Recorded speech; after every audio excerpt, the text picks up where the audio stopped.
Good morning, everyone. We're going to give our folks a couple of minutes to kind of log on and give you folks a chance to kind of just, get yourselves settled in place for this. Please add your full name to the chat box. And if you're sharing a monitor, we're asking you to put the names of everyone who's attending in there. And so all of this will help us kind of go back and correlate it with the registration that you submitted. Makes it easier for us to send you those certificates.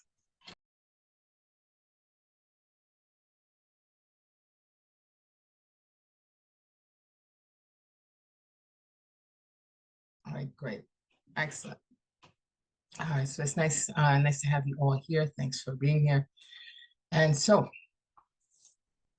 I'm going to go back and forth to my slides, and we'll go through the logistics, and I officially introduce myself. We are being recorded, and so I'm just really happy that you folks are here, and we'll take our time doing this today. Let me go. Thanks, everyone, for putting your names in.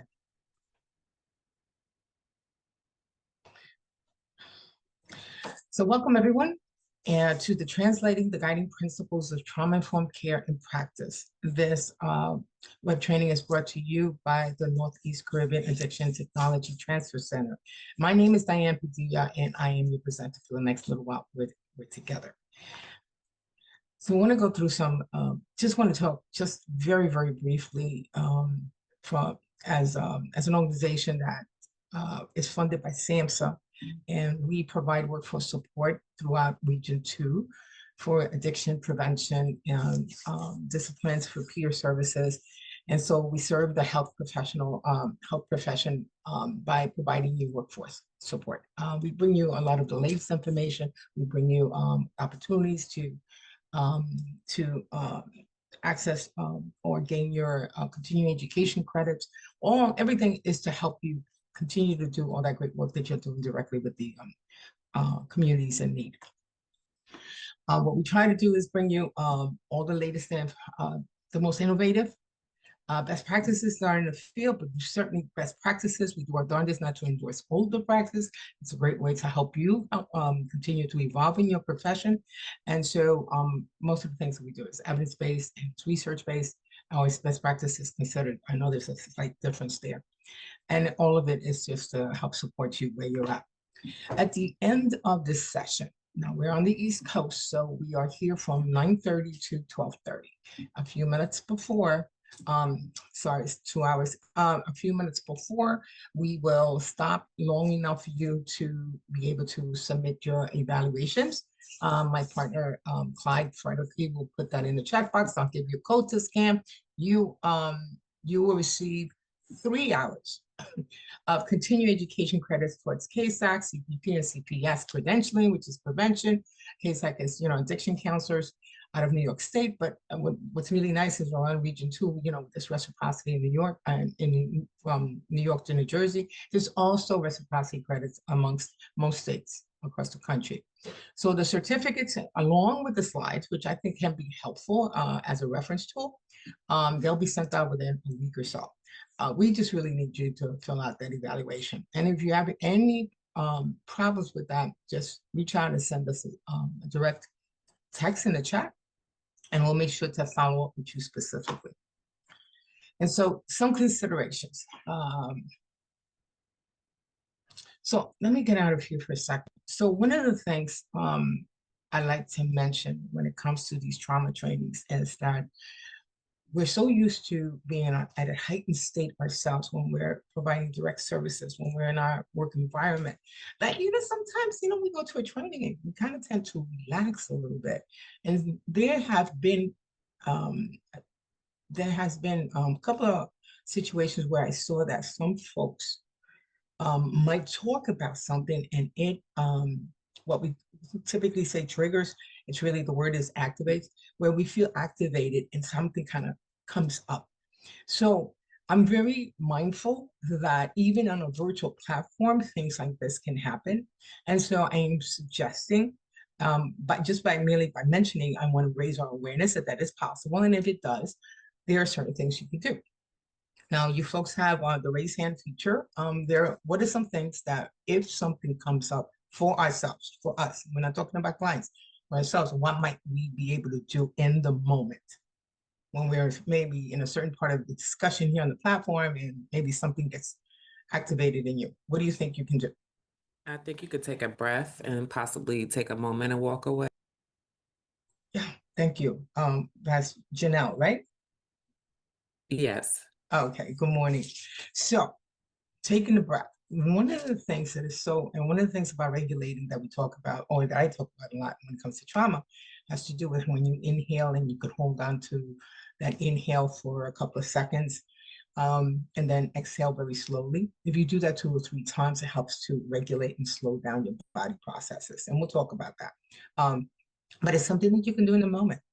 It's something that we can do if that occurs when we're speaking to a client. So that's kind of something neat that can help you. So, and then Janelle also mentioned stepping away. So that can be helpful too. Retreat and think things over. I think it's a similar comment there is, yeah, just you don't have to turn off or log off. You can turn off your camera for a second, just step back and step away. Maybe just take a quick walk, come back, get some water, whatever, come back here. You know, it's a nice way for you to be aware of what can work for you, and you can further integrate that in your interactions with your clients. I'm very mindful that it's something you can do here. Sometimes what we need, especially when we work in these fast-paced environments, is something very immediate. So this can help. Anything else anybody want to add?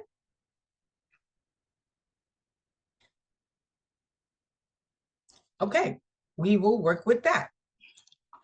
So one of the things I'm going to do to start us off, because I come with the thinking that I never start from scratch. You folks have been in the business for a certain amount of time. You have a lot of knowledge. I like to try to hone in that knowledge. And so, because we're going to get to know each other just a little bit, I am going to ask you folks to, thank you, Clyde. I'm going to ask you folks to kind of think about some very basic questions. I'm going to review it right now. I'm going to have you to go into groups to discuss this with each other. First, let me show you the questions. And so the real simple, I would say it's simple, but maybe because I'm more familiar with it, but I think for a lot of you folks, I know that you know the definition of trauma.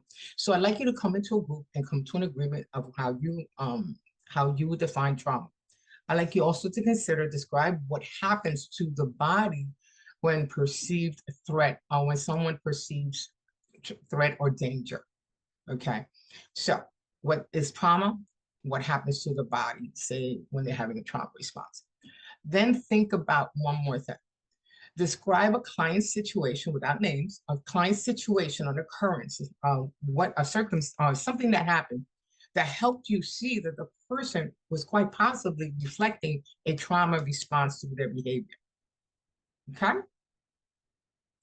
I can imagine that everyone has at least one experience or has heard of one experience that is client specific. Don't need names. We just need to kind of come to an agreement on one example we can have. Is that clear? Is that good for everyone? Okay, Yeah. good. I'm going to give you 12 minutes to do that. We have Clyde, we can put, fantastic. Okay, wonderful. And okay, so thank you, everyone. So Clyde, Clyde is going to show you this slide so you don't forget the questions, okay? You're gonna have 12 minutes. You're gonna discuss it, come up with those responses, come to an idea about it. Come to a consensus about the situation that I'm asking you in the third question. It's really important that we start talking about it so we're all in the same mindset. That'll help the rest of the information be that much more relevant. Okay, so Clyde, whenever you're ready, you're gonna get a join button. Please join in. If you can't get in right away, just give it a second. He's gonna come back and put you in a group.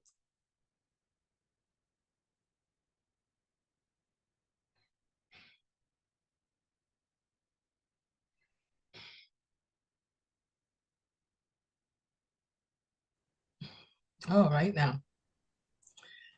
So just so you know, folks, hopefully I gave you enough time. If not, it's okay. Everything else gets discussed here. You know how we do. So some folks are familiar with me. Those who are not familiar with me, I've been I'm a research project manager coming out of Columbia University. One of the reasons why I do a lot of work around trauma and intersections trauma, substance use, and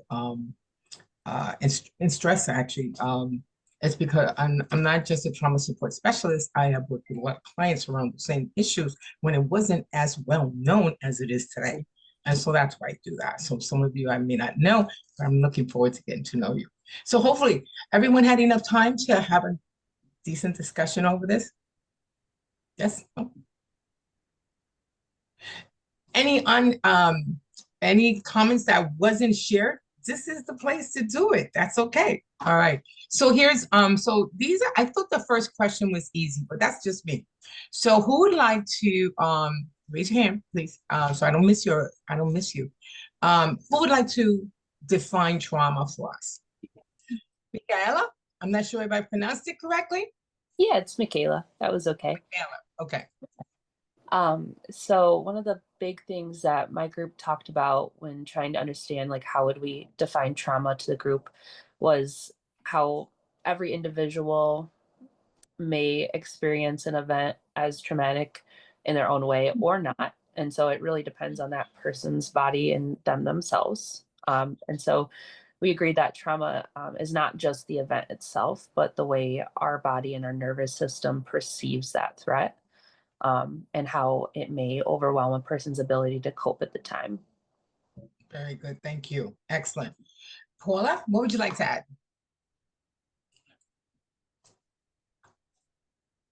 Oh, you just lower your hand. Okay, yeah, sorry. To add, she just like really nailed it. Just is it's a stress response, definitely, and come in different forms. And she actually said everything that I was going to say. Okay, So, great. Heather, do you? Thank you, Paula. We'll come back. Heather, would you like to add? Yeah, sure. So our group also talked a lot about like those physical sensations of like emotional dysregulation. And we talked about like any event that would lead to maladaptive behaviors that are outside of the person's norm and lead to those emotionally distressing physical sensations, like on a repeated scale until those underlying issues are dealt with. Yeah, so okay, great. So you tied it in also with what happens with the body and how the body responds. We do know, and I love the definitions because when we say specifically, when we can recognize specifically that a situation can be interpreted as threatening or dangerous to the point where somebody's like um I'm going to say it's the central nervous system, but even if I don't say it that way, when somebody feels overwhelmed in the moment, that's what's going on, is that they're perceiving a situation as either being reminded of a situation that was dangerous or the current situation is very threatening to them. And so the mind and the brain kind of work together. The mind works in a way to help the person protect themselves. And we're going to talk about how that translates in the body. Those body responses that Heather was speaking to has a lot to do with what happens in the head. What you think, what you feel, what you do is all starts in the mind. So, and then in the mind is where we have that HPA axis I'm always talking about, that alarm system that alerts us to potential danger. And then the body, initiates certain responses so it can try to protect itself. And so the person's sense of security gets affected. So let me go to the last question. Can any group share, say, a situation that you all kind of discussed together where you couldn't help but see that potentially the behavior that the person was reflecting was really reflecting trauma responses? My experience, it's not just one of my clients. For me, my parents, of course, were abusive to each other. They didn't harm the children, but just watching that, I didn't realize, I thought I was fine. And I didn't realize that I was still affected by that until I got triggered one day.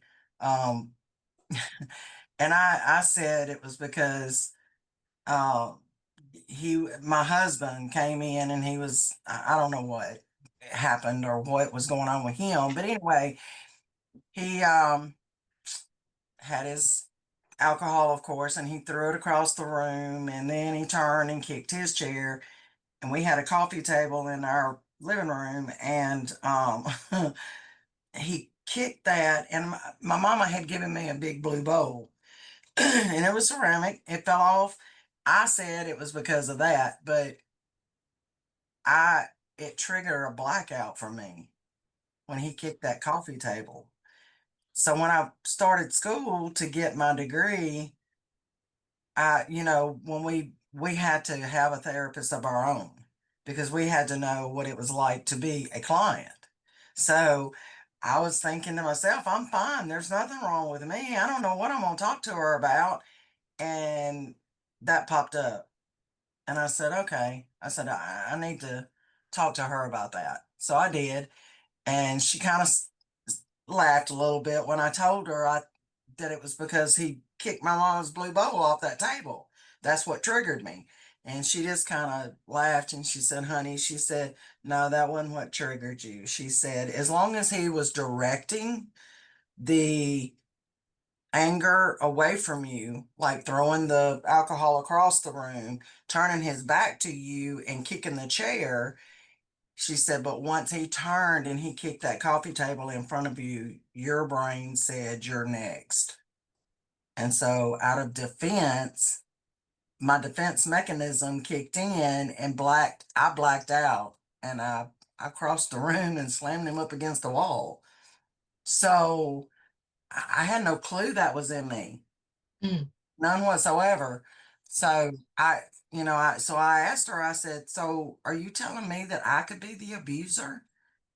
And she said, well, she said, you were in it, you watched it, you witnessed it. It was traumatic for a 4 or 5 year old. So I have made sure that that has been covered and I don't have that inside me anymore because I didn't want to be the abuser. So, but yeah, I didn't know that was there Wow. that one moment. So trauma. Wow. Thank you. Thank you for Sure. taking the chance of risk of sharing that with all of us. Thank you for feeling safe enough to share that. Thank you. I dare say, and I'm not the clinician here, and that's not my role here. I said, but your trauma response is the defense mechanism. That was very spot on. Not necessarily that you're the abuser. Right. But yeah, so as your humanness to Right. protect yourself came out. And we'll Yeah. put it that way. So thank Yeah. you so much for Welcome. sharing that. Amazing. I'm gonna get to a couple of hands here. Teresa, what was the situation that you folks talked about? Okay, I'm not sure what Teresa went, so I'm gonna go to Michaela. Michaela. I gotta stop saying it with that Spanish, with that Latin perspective. Sorry. I get that a lot, so no worries at all. I wish it was that I want to do cool. it correctly. You go ahead. So a few of us happen to work in similar environments, such as residential substance use treatment. Which we have a lot of people with trauma experiences in that setting. And I have like one specific example that I came across, but honestly, this was something that happened quite a bit with a few different people. But I had one particular older female client who was in her early stages of recovery from alcohol. And she like really cared about controlling her environment. She would like go up after a resident maybe completed their chore and redo it to do it the way she thought met her expectations. That caused a lot of people to like label her as controlling and like things like that. Really would butt heads a lot with other residents, and she would kind of get even burnt out by her doing that, and then resentful towards others in the home too. And that cycle would then escalate into pretty big emotional outbursts, then followed by like crying spells and like being really remorseful. And towards the end of her treatment stay, I ended up finding out through building rapport that she had a history of childhood sexual abuse, and longstanding experiences of like not being believed by people and then being labeled as a troublemaker because she ended up getting into alcohol pretty early on. So from like that trauma informed lens, I considered that, maintaining control over her environment was a way she functioned, and sought safety.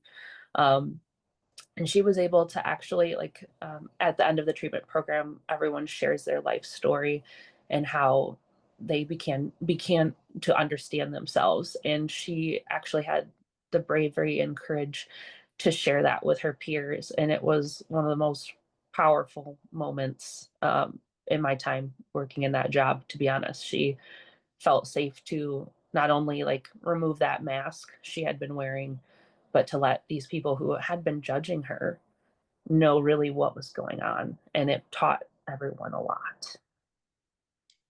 That's an excellent example. Thank you for sharing that. I love that it wasn't just recognize her own strengths. She was able to give a lot of folks insight. So it kind of helps to reaffirm our need to not make assumptions and go into elicit, Yeah, So absolutely. thank you.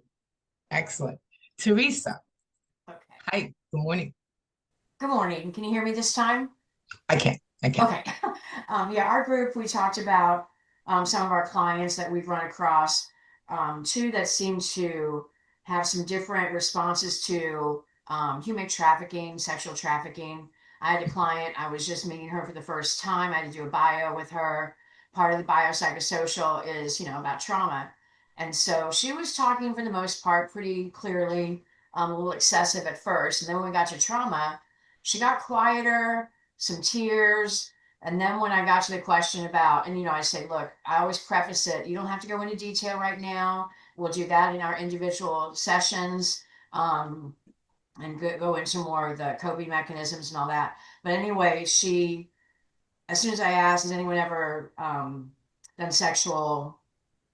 unwarranted sexual touching? And she totally got a blank look on her face. She'd been very expressive before, no more tears, totally blank, stopped talking completely. And so I got the impression it was on a Zoom call, so I was, a little limited in that area, but it looked like she was detaching, or she might have been dissociating, not sure. She wouldn't talk anymore. And I said, you're in a safe place. You're fine. Nobody's here to hurt you. We'll move on. We'll work on this and more in the future. And so she slowly came back, but that was one of the immediate responses I noticed. One of the other girls in our group commented that she had a sexual trafficking victim. And when she was talking to her about, it came up when they were talking about herpes, the tone of voice changed. She looked shameful. She got defensive. And she just said everything changed from that point on.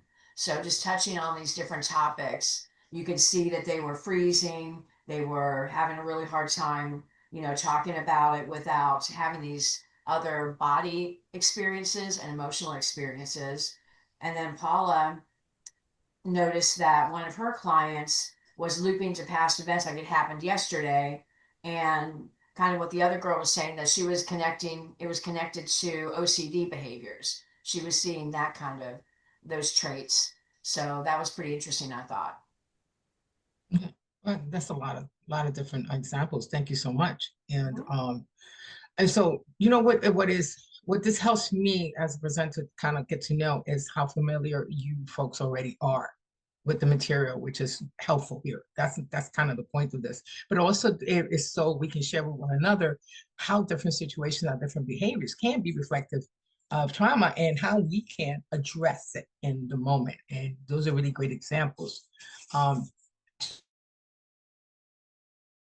Anymore, because what I wanted to do here is kind of go through some of the fundamentals of trauma and how not making assumptions is a key part of the work we do in order to support someone wherever they're at, and or while you're even getting to know them.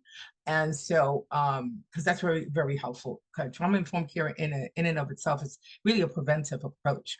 It's really about anticipating that many people will have trauma responses. You just don't target or don't know who's going to have what, but we can move forward in a certain way where they can feel supported, they can feel safe enough, and we can better start to learn about how we can best support them.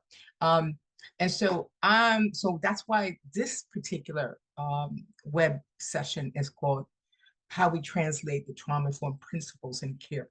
When we're more familiar with how the body responds, not just what people say, but what the body does, what people do, and where that comes from, then we start to understand even better why the guiding principles are what they are and how they connect with that and how it influences our way of supporting.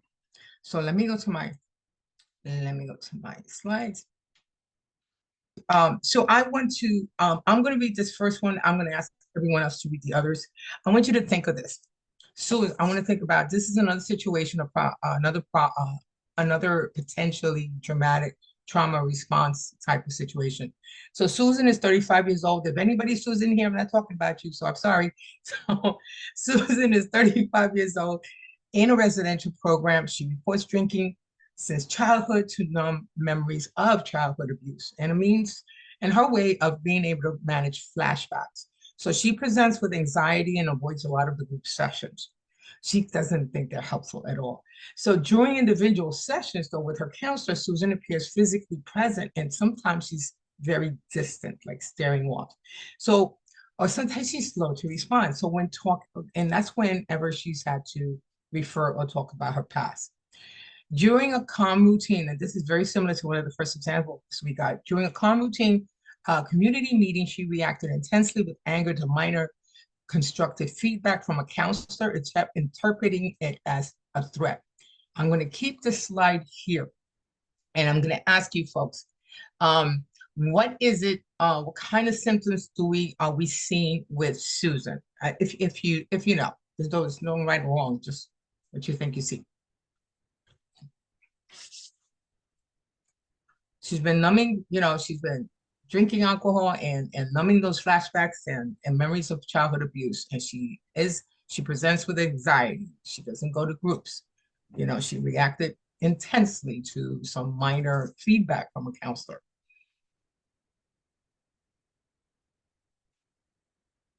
What do you think you see, Eunice? I think you were trying to say something, but you were still on mute.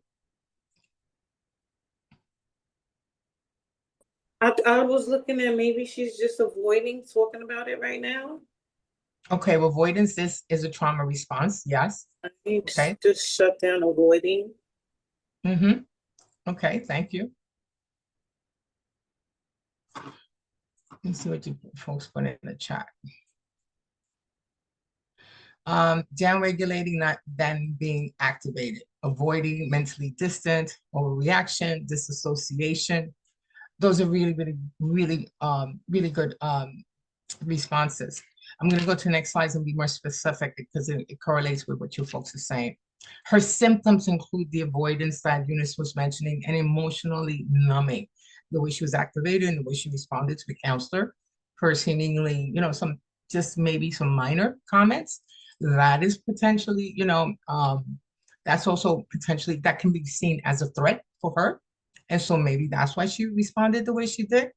The disassociation or the shutdown, like Eunice also mentioned, during like individual sessions. And so there are times where folks have very severe trauma responses with from chronic situations where the mind might blank out, the mind might just kind of have a flashback and remember in moments, increments of past experiences. The mind has a really great way of trying to protect us. And so there are certain memories, and particularly when I was working with victims of partner violence, I saw a lot of that.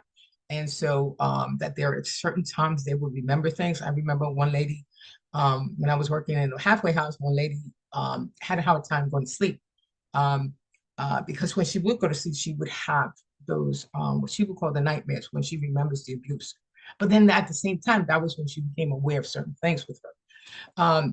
So the disassociation or the shutdown, keeping it distant, and also the self-medication piece, which is we're all very familiar with. Well, those of us who have been working with clients around substance use, oftentimes self-medication is may start off as a buffer to stressful events in a person's life, but it can also be a buffer because of these chronic situations.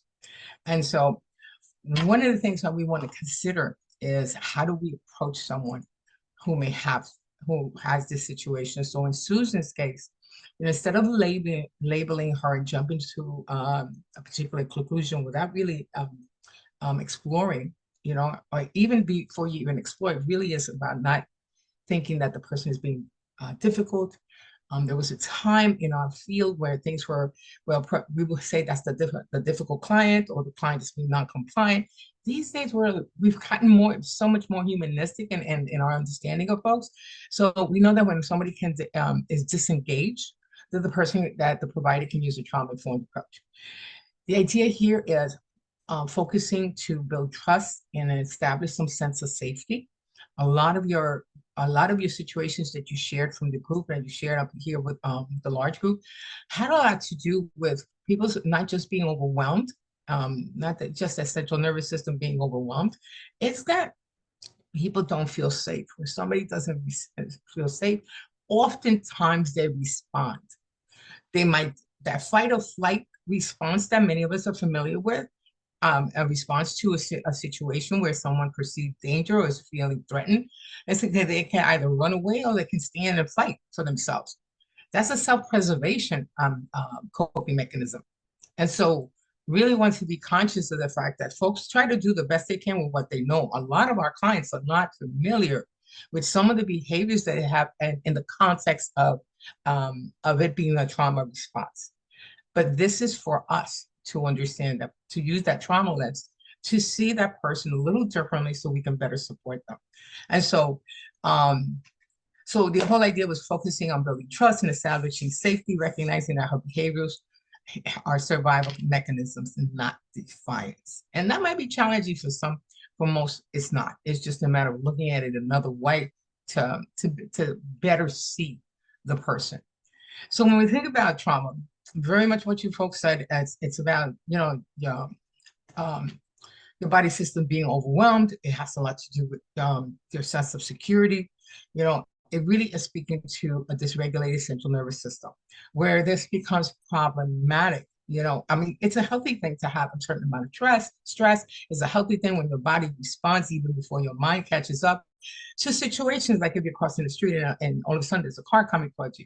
You don't have the time to use your prefrontal cortex and have a discussion with yourself and weigh out the pros and cons. You have the ability, you have heuristics, you have a certain amount of information stored in your brain, and your brain has certain functions that it knows to tap into what it needs immediately to keep you safe.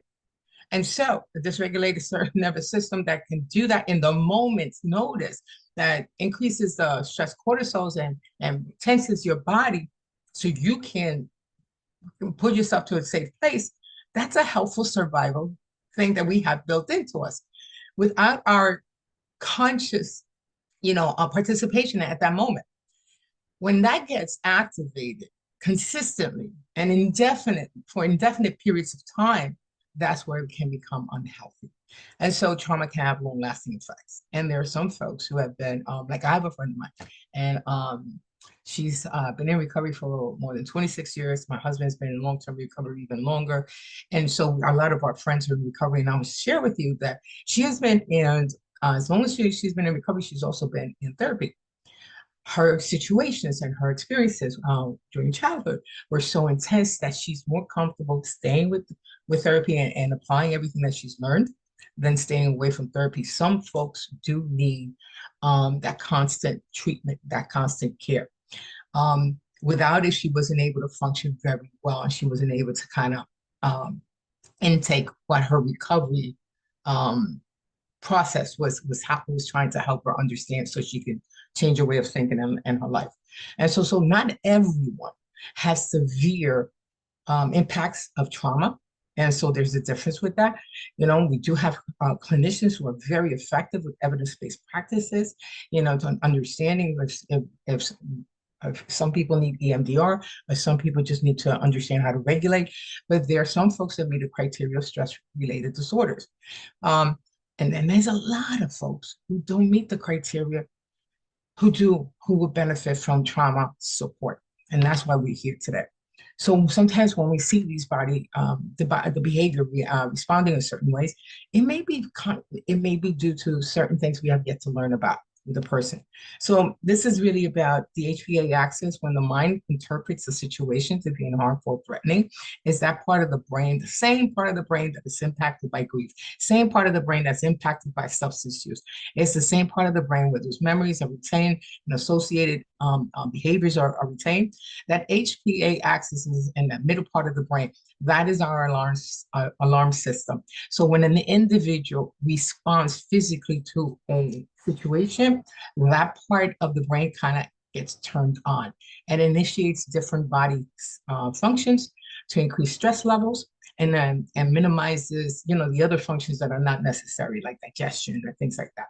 And so the prefrontal cortex that's responsible for regulation and rational thought becomes less active in the moment. In the moment that car is bearing down on you, what you're going to do is get out of the way. You can have a conversation with yourself later.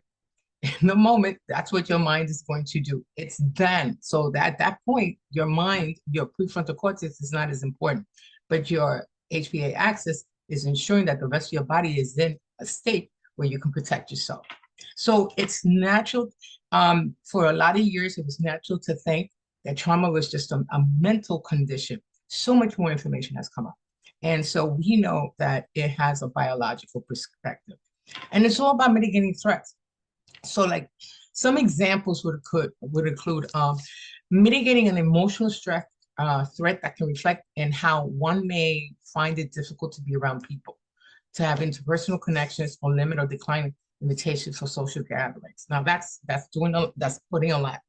So there are times where an individual, whether they're aware of it or not, sometimes we may notice that some individuals are more comfortable with less people around them or less people close to them, because that can be overwhelming. Now, where does that apply in terms of the work we do? What do you think? Any ideas? Maybe in groups, if we In have group, right, in group, maybe. maybe in groups, and that's where the interpersonal connections may be limited or might take time, right? Because finding or being able to be comfortable enough comfortable enough with and safe enough with other people around you. Heather, what would you like to add? Just disengaging from their care, either from their treatment, from their counseling, from their medical appointments, if that's a part of it. That can be a lot of like isolation tendencies there. Yeah. And especially if the folks are not as well known. So thank you for that. If they're not, if the rapport hasn't been established, if it hasn't been a long-term relationship. And so even though I'm going to mention one, how about a waiting room? We have a clients, they come into a waiting room and they wait for us to come out and meet them. So think about, and maybe they might not reflect as much there. Perhaps they might reflect it if you learn later that is a problem when they go to other social services or other referrals that we give them to within the community. So these are things can be a way to mitigate the threat is to be able to kind of stand up from it or to keep yourself safe from it.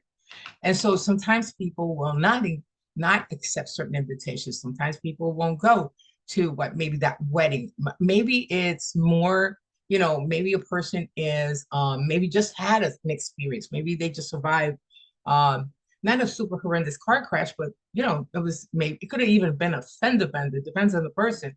And they just not in the moment at the moment, within a couple of weeks, they're just not comfortable being around other people. They're just not there yet.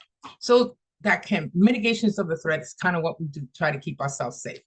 So persons, and Heather just mentioned this, persons may disassociate. We know people self-medicate, and though our impulsive behaviors like self-harm. So being trauma informed, and this is where I wanted to really be specific about trauma responsiveness. Trauma informed is understanding the concepts and the dynamics of trauma, and what we might see. Trauma responsive is how we take those concepts and actually integrate them and translate them in practice. It's the actual things we do incorporating those concepts, but we do that. We were responding to an individual situation, responding to their behavior. So trauma responsiveness is something I tend to use a lot of. It's your intentional attempt to not re-traumatize someone and to actually, support them. Another thing I want to mention is trauma and memory.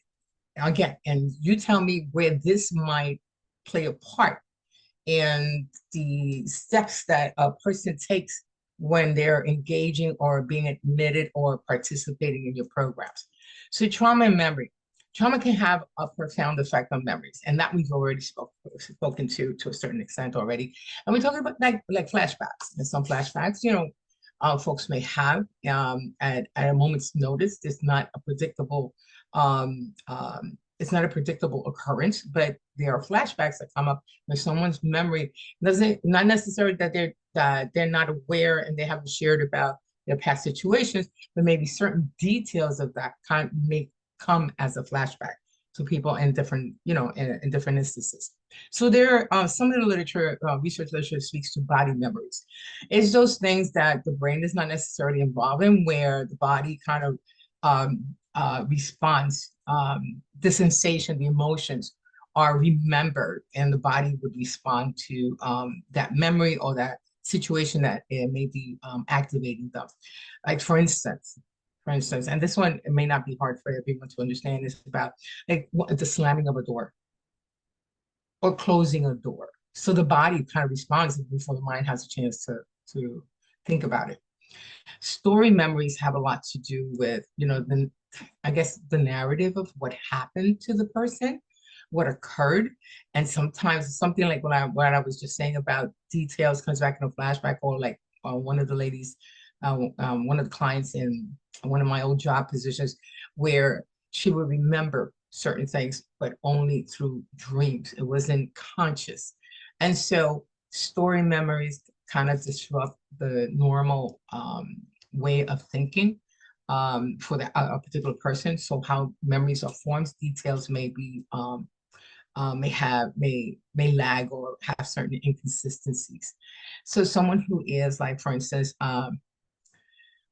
might have confusion if they're speaking about perhaps a past trauma or past situation that might be related to their trauma, and they have, or maybe it's not related to the trauma, but they may have a problem being able to understand the chronological order of events, of details. And so that may go, and so that can be as a result from past trauma. And so the brain's priority is to survive. So if certain memories are too intense for a person to deal with and handle in a moment, the mind may take its time before details are, come to the surface. So we may have some other, some situations where we might see some of this and we may not always recognize it. This is what we're mostly familiar with, and you folks have actually spoken to it, maybe not in these specific words, but we know that trauma responses include fight, which is the aggressiveness, what happens to the body when the stress levels increase and the body is in position to defend itself, or flight. That same heightened state of stress is exactly what a person needs to have the energy to tap into to get the heck out of Dodge, so to speak. It's also like something, what happens is we've all heard this this concept, this reference, deer in headlights. And it's probably not the best one, but when a person is engaged in that freeze response, it's like that. It's like they're in place. Their their sympathetic nervous system, which is what gets activated with those stress hormones and puts someone in a heightened hypervigilant state to be aggressive or to run away. But then the parasympathetic nervous system, which is what we want to activate to calm the sympathetic nervous system, to come to a place of calm. When those are activated at the same time, which does happen, a person would be in that freeze space where they cannot do anything. Where in that moment, they don't have the capacity to keep themselves safe, to run away, to do anything. Then the last one is the fawn. And I always take a little extra time in speaking about the fawn. And I have it down as seeking safety. Let me get out of here for a second. Are you if you folks are familiar with fawn, can someone define or describe it? Have you heard of the word fawn before? Okay, yeah. It actually came from the work that was done with victims of partner violence. Andrea, hi. Yeah, so fawning is where someone is basically trying to appease to the threat, right, by seeming non-threatening and right, because that feels like the best way to access safety in that moment. Yeah, thank you. So if you've ever, you and everyone else, have you ever worked with people of partner violence or past victims of partner violence? So that's a lot of times what's the easiest ways to refer to that is I remember when one of my past career moves when I had to work with victims of past partner violence, and I also referring them to our legal department. We had a very specific unit just for that. It was a certain area of New York where there was a high prevalence for it at that time. And the resources were very limited. And so it was really good to work with some of these individuals. It was also at the same time um, interesting to hear how they would keep themselves safe. Safety can be defined differently depending on the circumstance, depending on the situation. And so safety doesn't always mean I'm not going to get hurt. Safety sometimes means I'm going to try to mitigate just the amount of harm that's coming my way. So what Andrea was speaking to about, okay, well, like in terms of partner violence, I'll give you the examples that we used to help do safety plans for our clients. In other words, folks can't automatically just pick up and leave a situation to physically remove themselves. It's so unrealistic.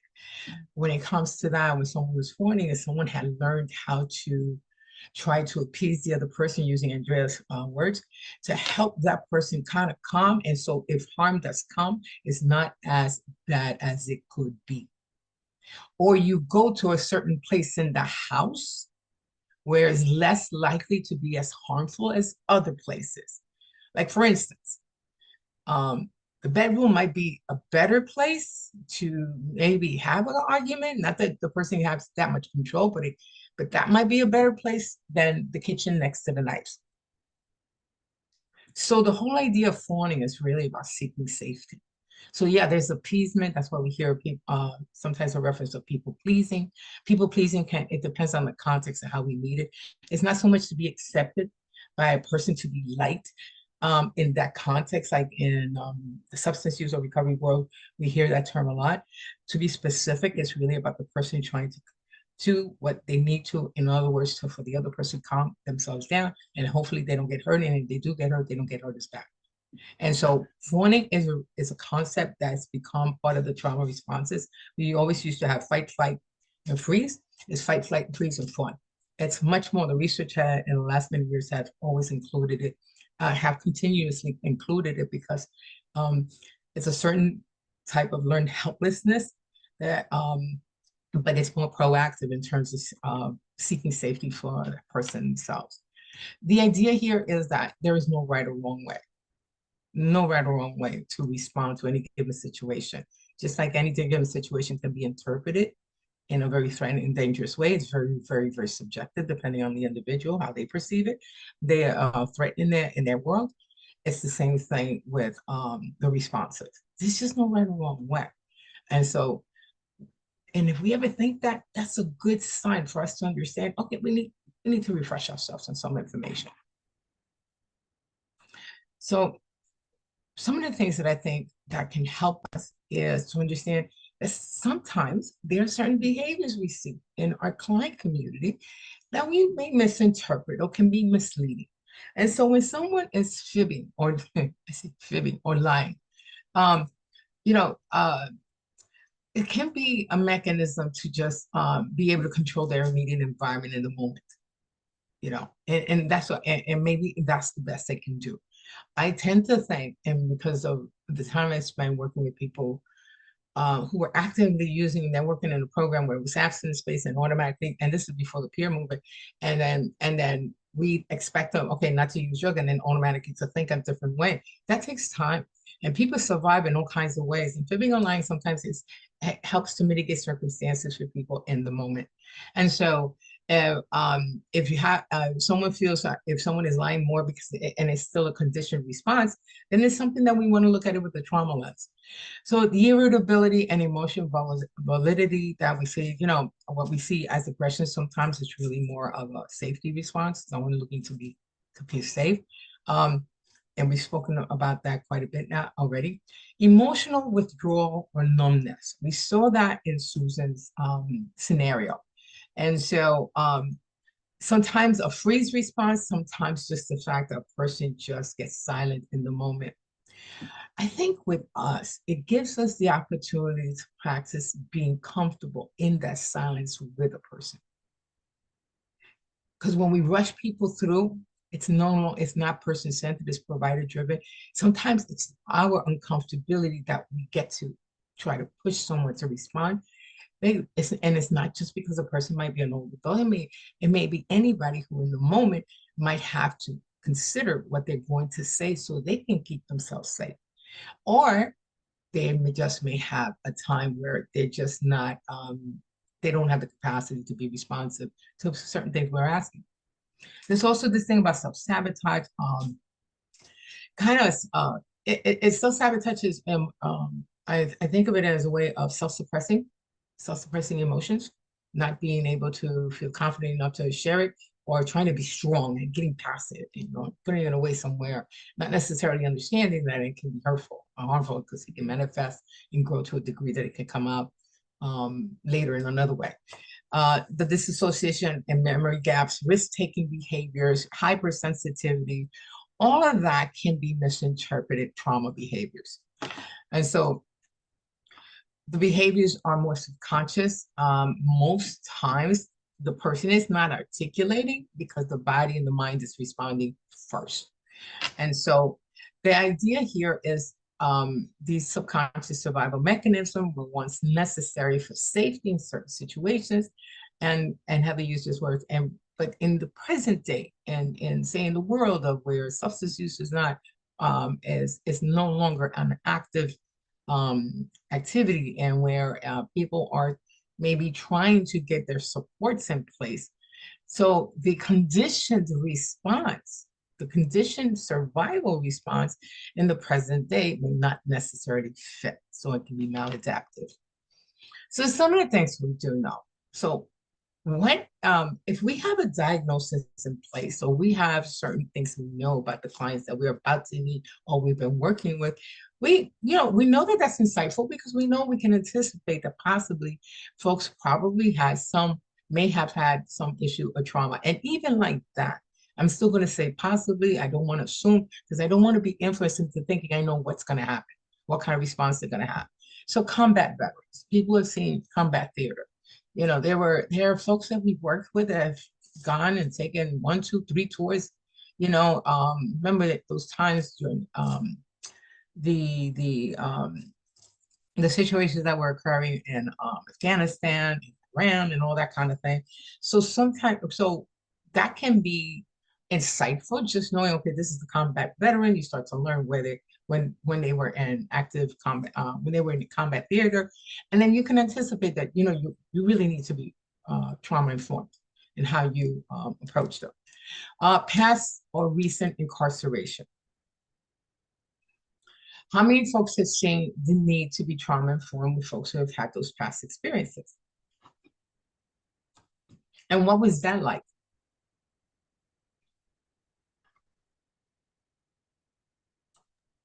We get a lot of court-ordered clients, and a lot of those have been incarcerated either in a correctional facility or prison itself.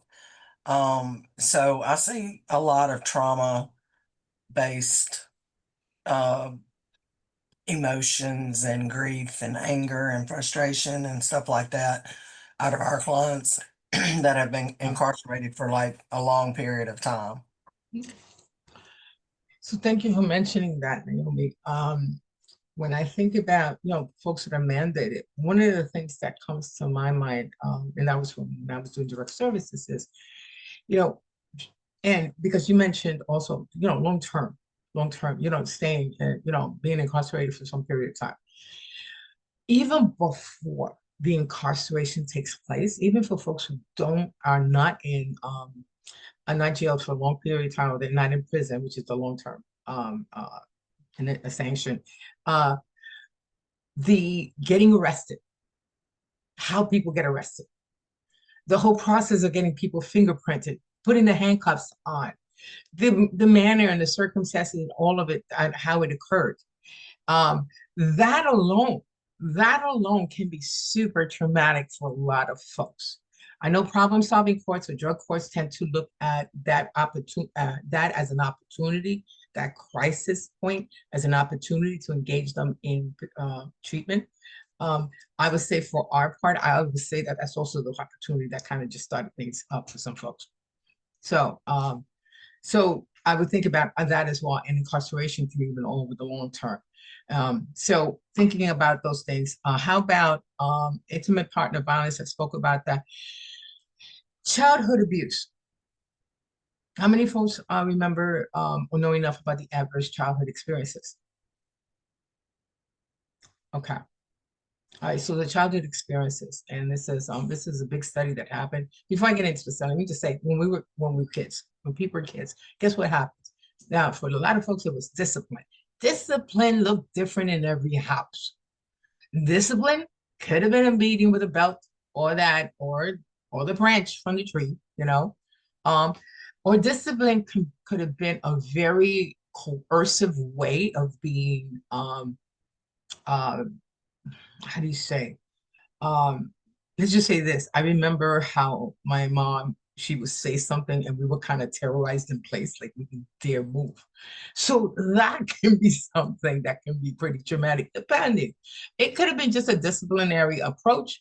For some folks who may have had some childhood experiences already, sexual abuse, witnessing some violence around them, all the already the experiences that had already been had may have been vulnerable enough where that terrorizing could have added to it.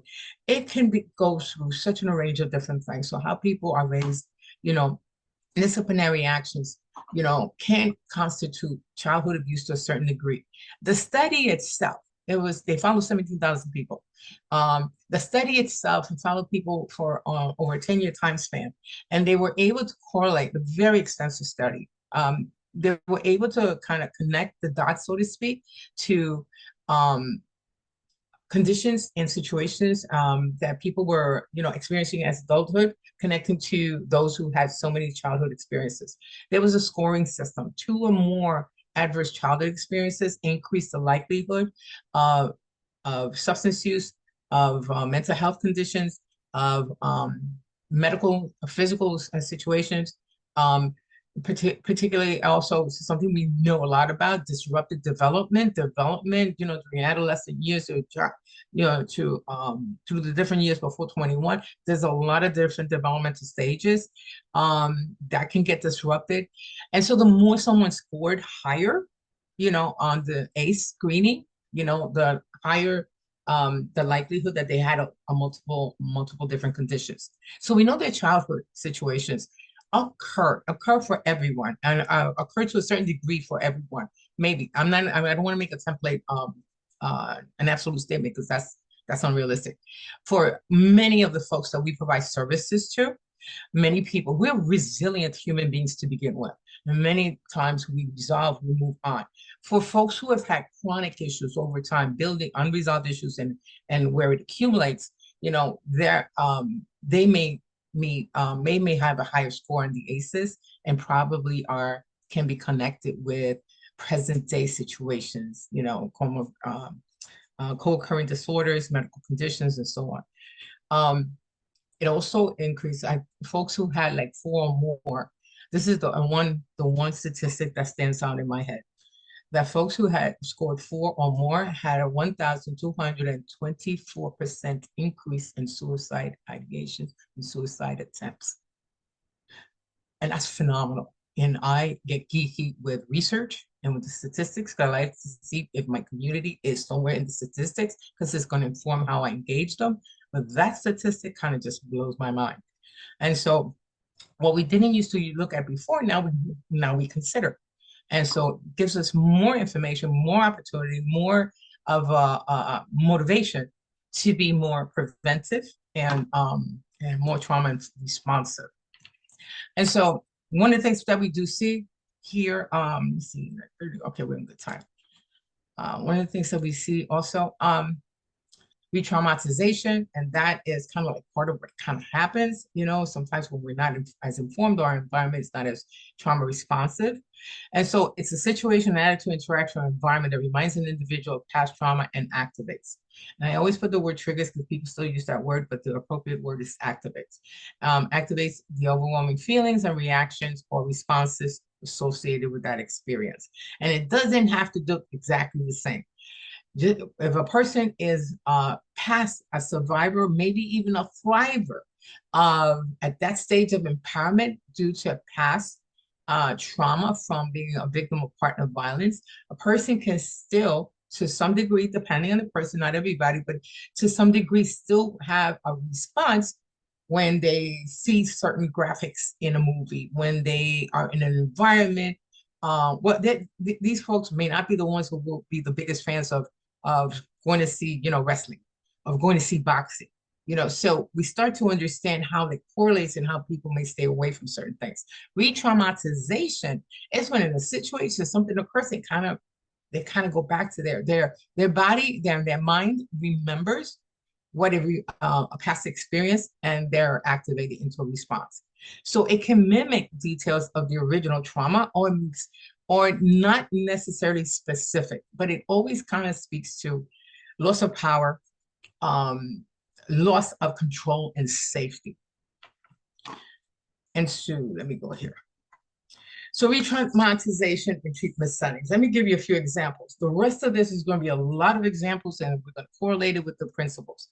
So sudden treatment changes for a client with abandonment trauma, so abandonment issues, as whether it was childhood, whether it was adolescence, maybe it was a partner and a past partner relationship and a past partner, you know, how maybe the dynamics of how that occurred. But a client with abandonment trauma may feel intensely triggered or activated and unsafe when all of a sudden counselors are switched on them, you know, or changing levels of care without preparation. Doesn't mean that doesn't happen, that we have to kind of walk on eggshells. That's not what that means. It just means that an explanation needs to be provided. Clarity, you know, and transparency needs to be provided, you know. And so sometimes when those treatment changes happen without any explanation, it can be an activating situation for someone. The power imbalance is a client who experiences helplessness may be re-traumatized by staff behaviors when they are dismissive, when they're authoritative. You know, being able to fail or to provide that sense of agency or causing them to disengage and relapse. Sometimes when that happens, what we want to be mindful of, that we play a part in that.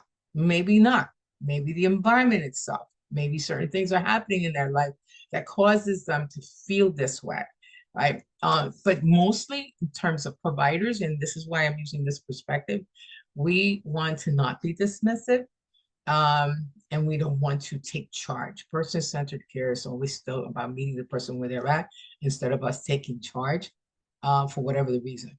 So group therapy, activators and triggers. A survivor in a group therapy, and this was mentioned already, may experience flashbacks or severe anxiety when other participants discuss violent traumatic events and the session is not properly managed by a trauma-informed facilitator.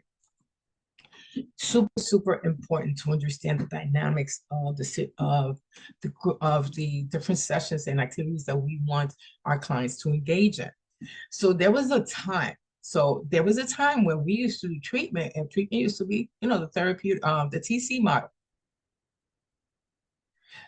Thank goodness that's not the case anymore. We've learned so much.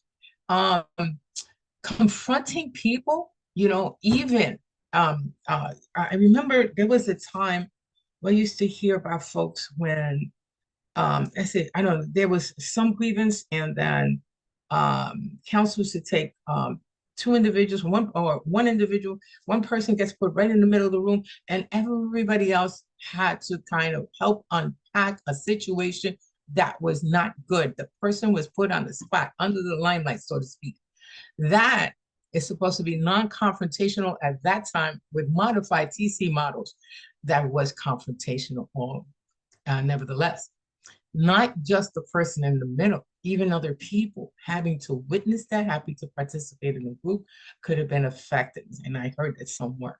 And so we had different situations that caused us to rethink how we do treatment, how we provide prevention support, how do we encourage recovery. We have had learns from situations what not to do. Sometimes you need to know what not to do in order to understand what to do. And so that is potentially an example of that. Sometimes when I used to see that certain people maybe at the beginning were not as comfortable, wouldn't share, maybe they weren't sitting close to other folks, that's fine. You know, let people find, their comfort zone.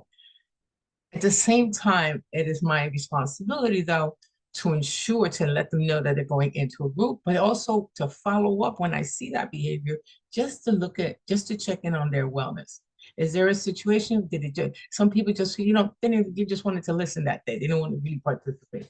Sometimes it's just more than that. Sometimes it's like, I feel like there's too many people, or, I always expect this other person to always talk about these things that might activate the person. So it's up to me to follow up and notice that some behaviors that are out of the norm for a particular person. I want to investigate that. I want to make sure that I am supportive of that individual. They get some sense of supported safety, hopefully, by following up. So these things, this is how I start thinking about what we do in treatment. So, okay, so I want to talk about trauma-informed strategies. But before I do that, I want to hear from you. Any comments, any ideas, anything that kind of comes out? Can I say that the word activate is really new to me, and I'm happy that we changed the word triggers only because it was like so redundant, and it goes back into the language that we talk about and how to change the language. But I really like the fact that I learned that we took away triggers and we put in the word activate, the overwhelming feelings. So yeah. Good, perfect. Good. That's the whole point of still using the old words so we can start to remind ourselves the language is evolving. The more the language evolves, the more we can correlate it also with the behaviors we see. So, because sometimes, I don't know why in this country this is what we do. Almost every single term, every word that we could think of, after a while, we find a negative connotation for it. It just happens that way. It doesn't necessarily start that way. So here we're thinking about activating. And actually, when you think about activating, for me, anyway, hopefully for you too, activating kind of lets you know it's like your sympathetic nervous system's being turned on. It's being activated. When you turn on the radio, is there such a thing as radio these days? When you turn that on, you're actually activating. You're initiating the electricity to come through so it can respond and you can hear the noise. So that's the whole idea about that. So thank you for mentioning that. This is why we get more comfortable and more informed about what the research is, what the experts are saying. And so this is good. So here's what I want to do. I want to give you a break from my voice for a moment. I didn't tell you, but we're here for a little while. We deserve a break. What do you think? All right. Come back 15 minutes from whatever time is on your watch. Okay, folks? Don't log off. We will see you soon. Go debrief and kind of, help relax that body. Do the breathing. I'm going to do something worse. I'm going to go get some coffee. See you in a few. So hopefully everyone had a chance to kind of maybe refresh and regroup. Stress is one of those things that really kicks up stuff for folks sometimes, especially with trauma. And yet a little in moderation is not unhealthy. So when I mention coffee, one of the things that some folks here are familiar with, especially if you do trainings, and I'm looking at Elizabeth, and I know we're real mindful that kind of one of the trainer mantras is that coffee cup that we tend to keep when we're training, because a little stress is, because it is a stimulant. A little bit of stress is not bad because it does make you more detailed, keeps you more focused, keeps you alert, keeps you, very involved in what you're doing. It's when it's too much that, especially when you're not doing it, when you respond in a way without really knowing why you're responding that way. Too much stress can be very hurtful, can impact your body system. So I did a little bit, but I'm real. I give so much props and high fives to my colleagues who have changed it to tea, healthy tea, and mineral water. All that's good stuff. I think Heather, she's doing her walking. I love all that because I'm not doing it. I'm not doing it. Comfort of your own home it can be helpful. Comfort of your own office. This is a nice environment, especially on a Friday. One of the things I like about Fridays when I do this trauma-related trainings is because it's a great way to remind ourselves. There's some of the things not only that we do with our clients that we can do for ourselves. So we can come down and enjoy our weekend too. So we can come down and enjoy our day or evening. So all that to be said, all that to say, so I did ask if you had any last comments or questions. I want to know, how's everybody doing? And all you have to respond is like thumbs up or thumbs down. How's everybody doing? So far, so good? Excellent. Awesome. Very cool. So there are some of these, some of the material we're going to start covering now. I might go a little quick, only because I get a little ambitious. I kind of, thank you, Pamela. I kind of tend to think that sometimes I put too much materials here. But there are a couple of times where a quick scenario needs to be, or a quick comment has, a brief comment needs to be read. Would you folks be okay if I kind of just pick some names here every once in a while? Could you please read the slide? Who's okay with that? Okay, all right, very good. I'm going to try to keep it with those folks that I can see. All right, great. All right, so we went through some of the more basic information that reminds us, why, why we want to be trauma responsive, and how the trauma principles can begin, why they are important. So we got a lot of that foundational information. So I'm going to pick up a slide here and I'll start asking you folks some of the questions. So in terms of trauma with our clients and trauma-informed care, one of the things that have shifted over the years, and because of the trauma information we've had, and mind you, a lot of this has come from the veteran administrations and all the research that's been done there. A lot of research has been done over decades with, with military, also with victims of partner violence. And then more specifically lately, like the slide that I showed you before, where sometimes we know some things can help us be insightful, and kind of be preventive going forward with somebody if we know they have certain histories of certain things. Many times the people we provide services to don't have any of that in their psychosocial, in their assessments. They don't necessarily come presenting all that. And yet we would need to be preventive to understand how someone might be having a trauma response, as opposed to just having some kind of deviant behavior. So one of the things that the field has really helped provide us direction is shifting our perspectives. You as providers, and I remember when I was doing direct services, it was always about doing an assessment, gathering the information, doing an assessment, what fits what category, what diagnosis, and then going forward that way, and then you do a treatment plan, based on the diagnosis, based on the goals of your program, and you keep going that way. If you have some other community services, if you're working prevention, it's also about maybe, noticing what are the negative things that are presenting with the person. You collaborate and generate and create a service plan, and it tends to be deficit focused. And we, after a while, get so conditioned to doing this, and so that these trainings and your experiences are ways to remind ourselves to look at it from another perspective.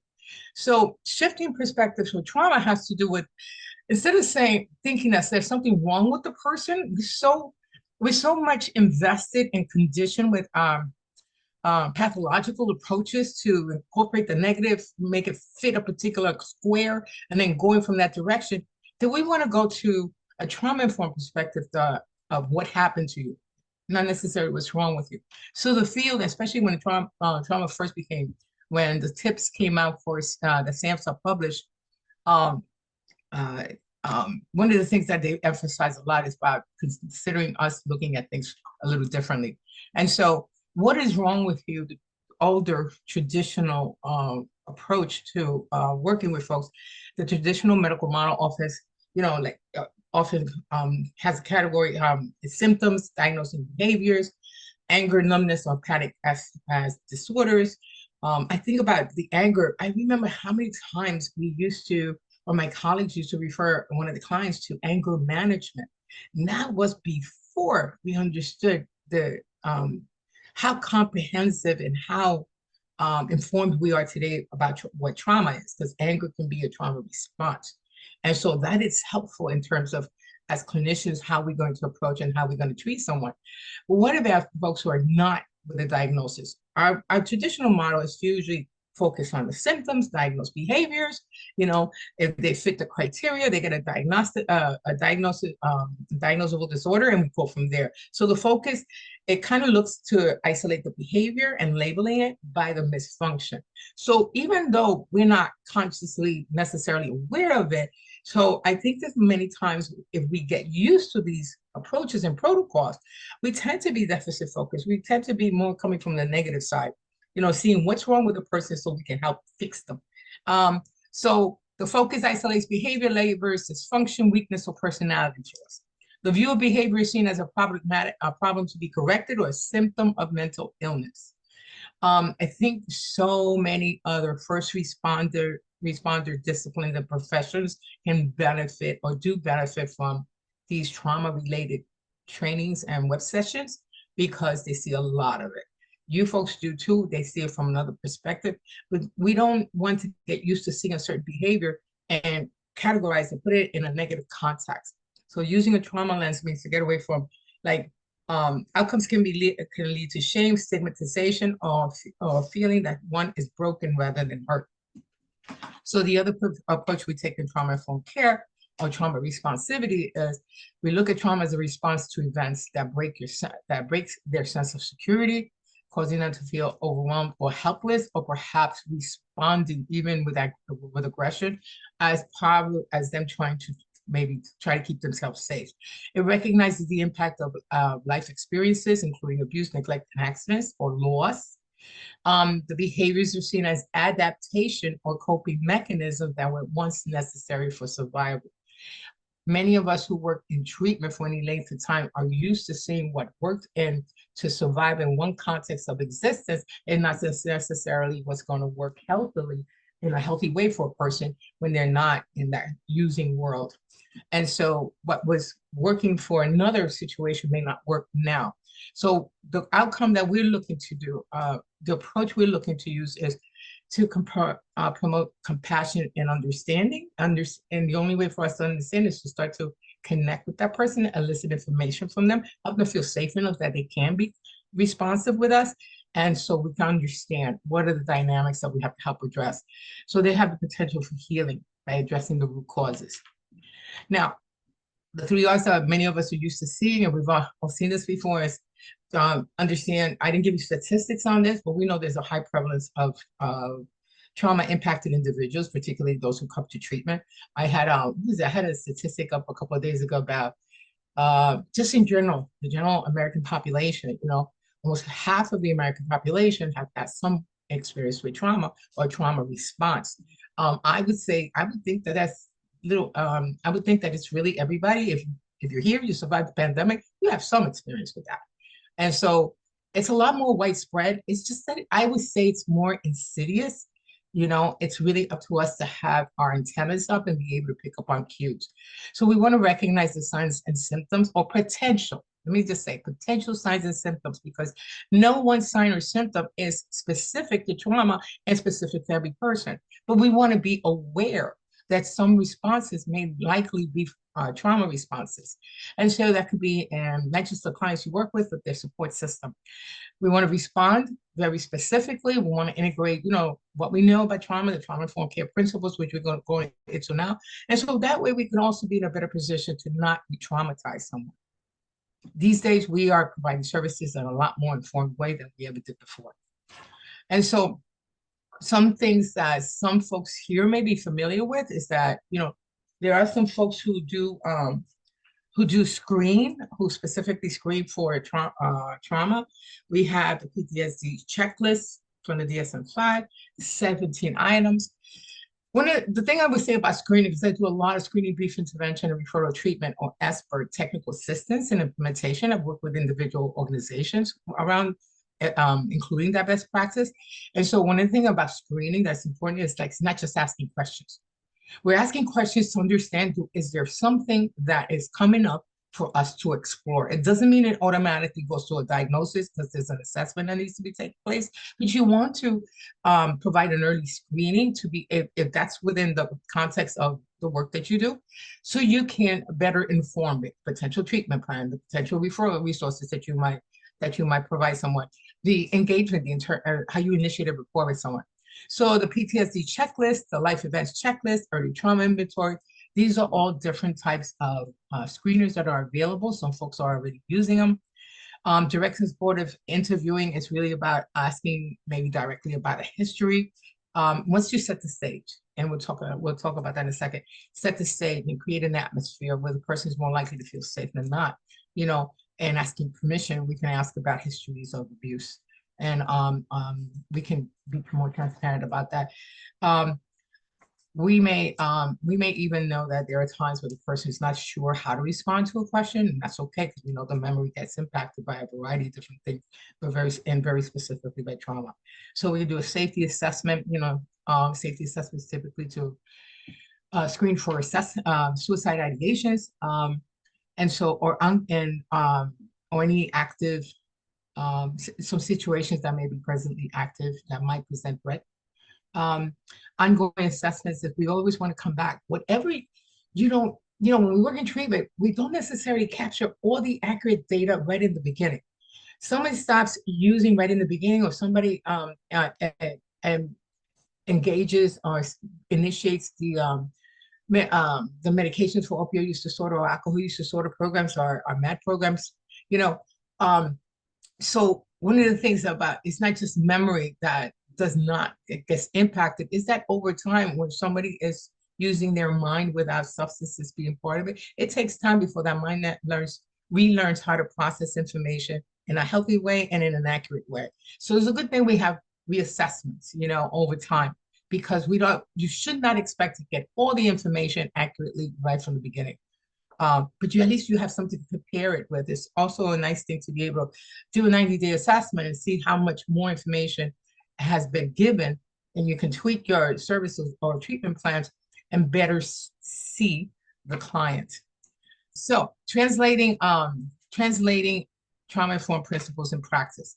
Because of the body systems, we want to think about certain things. First of all, the framework that I like to encourage us all to use is that we're going into this, we can use the trauma, the guiding principles and translating practice, but within the framework of recovery-oriented work, being person-centered. In other words, we work collaboratively with them, but we want to listen to the information from them so we can better work together, and being trauma responsive. That means very specifically using the principles, the guiding principles as the experts have encouraged. So these are it. There's safety, these 6 guiding principles, or actually these 6 components: safety, trustworthiness and transparency, peer support, collaboration and mutuality, empowerment, voice and choice, and cultural, historical, and gender issues. So before we even do anything, and how we first engage a person is pretty important. You folks are in a heck of a field. You're in a people helping business, and you absorb a lot of what you work people through.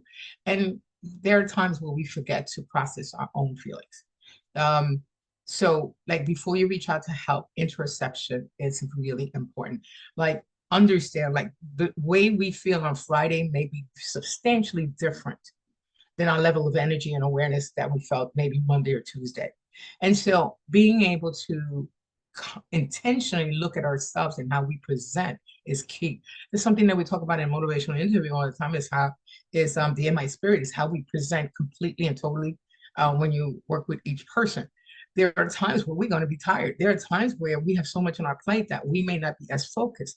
Be aware of your own condition, you know, your physical, your mental state before you engage someone. Just that awareness, even if you're tired, and you're pushing through, just being aware of that is enough to kind of make sure you put that on the side so you can engage the individual very specifically. So know your own tolerance levels, your environmental activators or triggers, and practice your own self-regulation. And that's that breathing. So when we're tense, when we're high tense, or we're hurried, there's so much pressure and so much to do. And one day, maybe the last minute, there was a crisis that, you know, you had to do a crisis intervention. Maybe the last minute, a colleague called out and you have their clients to cover or some of their activities to cover. There's a variety of different things that are constantly happening in the work setting. You want to be able to self-regulate so you can present in as grounded and objective place as you can be. This is one of the best ways to learn, to learn if their essential needs are met. Are you picking up on that long trip that they had to take by bus? Did they have to wait for the excessive ride a long period of time? Maybe you know this person already and you know they have some certain health conditions and they need a moment to kind of just regroup. You know, we are also pushed and pulled by for a variety of different reasons, but we want to be completely present and understand, do they have what they need? I've heard folks here talk about how they ask them how they're doing. Are they okay? Do they need a glass of water? Are they okay where they're sitting, and so on? That's important before we do this kind of work. Because the more they know that you're trying to help, the more they feel like they're more likely they will start to feel safer with you and that they are being seen. You know, let your compassion, you know, be something that they feel, not just see. So the first principle, that guiding principle that SAMHSA speaks to, is helping someone feel safe. Now, you can't dictate what safety is for someone, but what you can do within your what's within your purview is to be able to present yourself as the person who's calm, as a person, as opposed to a person who just coming in and you're a minute late and you're like breathing hard, you have all these files in your hands or you're getting all these phone calls. Don't let no phone calls get involved. You know, you want to create a space where you present in a way where that person, not only do you can self-regulate, but that person can also start to feel calm, manage their own tensions, because trauma can be somebody who's already overwhelmed can be overwhelmed further with in the way that we present and interact. And we're abrupt, but we talk too loud about, and something that I do on this platform, I move my hands a lot. I can't do that if I'm in a session one-on-one with a client. I need to present more calmer so their tensions in their bodies can also be regulated by that. So as a professional, we want to create that calm atmosphere, start with a person-centered approach. And I put salutogenic approach, which is really, as opposed to being deficit-based, is a way to look at someone and in a way that we know we're going to meet someone new and that they bring strengths, and we're going to recognize what those are. So if you look, using a trauma lens that has that positive framework. So that speaks to how you initiate rapport. It also speaks to how attuned you are to pick up on cues from the individual.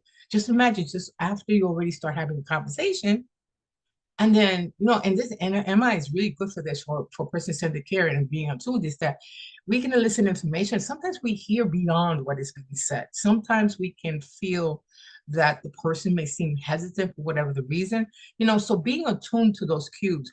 It's when we're not in a place that we're not as grounded, that we kind of dismiss or don't pick up on it, that they may be very apprehensive in the, behaving very apprehensively in the moment. And so we want to continue as business as usual. We want to recognize, is the person present with us as well? And so safety is about a person's ability, capacity, or opportunity to be able to try to be balanced, manage their tensions, and feel and maintain their own balance by regulating emotionally. And so everybody can do that very differently, depends. I mean, breathing exercises are great. Many people don't know that. But you know, sometimes how a person talks to themselves helps them to be present in the moment. When I think about the substance use treatment world, I think about folks who have a lot of rumination. Us as counselors, we've seen people that we say a lot of times in layman's terms that, you know, they're stuck in their mind. You know, there's certain things are renting space in their mind. And so what we want to understand is that with someone who may be trauma impacted, that is the most natural thing in the world for that to happen. So we want to be able for them to feel comfortable and safe in a space that can help them to be more present. So emotional regulation is the manner how we experience and express our emotions. It can be conscious, such as actively deciding to calm yourself down after a stressful meeting, or unconscious, such as automatically feeling relief or after a deep breath. So being able to disengage from the intensity of emotion, to interrupt the cycle of rumination, to re-engage in the situation in an adaptive manner. Okay, so this is part of the foundation. Okay, so I am going to ask, I'm going to bring up a slide and I'm going to ask for a reader. So let me just bring you folks up and see. Okay, Brittany, would you mind reading this comment? It's short.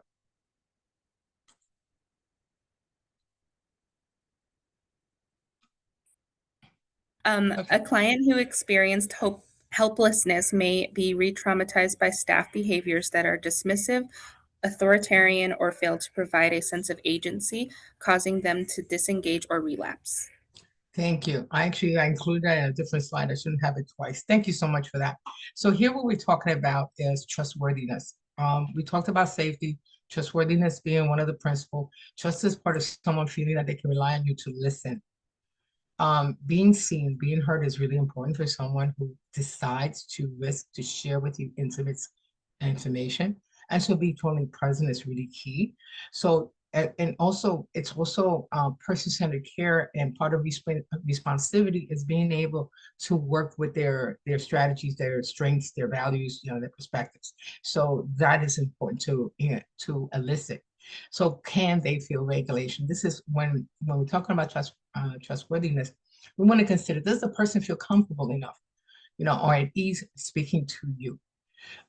If you see some agitation, you might even want to consider this. I see you seem to be a little high tense right now. Would you be okay if we kind of walk through some breathing techniques that help me? Maybe it can help you too. Would you be all right?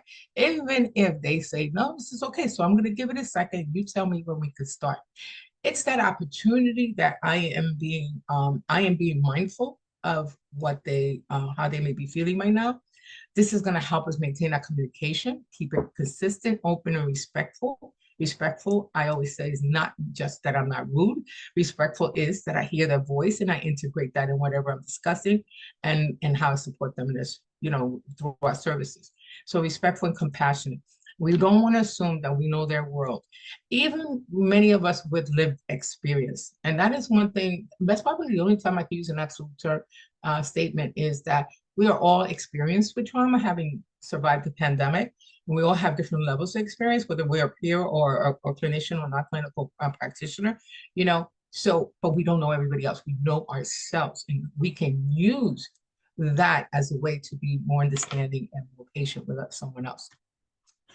Okay, Antonio, I don't know if you can, but can you read this?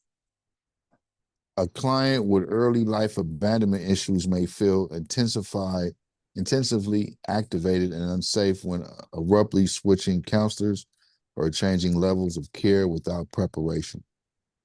Thank you. And that I referred to before also. This is really about transparency, being able to be let folks know what you're going to do before you do it. A person who has had some trauma, has trauma history, is not the person that a surprise party might be a good idea to do. It could be very overwhelming, it can be agitating. It can overwhelm their system and they may have a response to it. So secret surprises can be threatening. Let them understand what to expect. As providers, that's part of what we do anyway. You know how we first get with somebody and we go over the do's and don'ts of the organization, we go over the HIPAA laws, the confidentiality laws, and we also explain the program and we explain our role.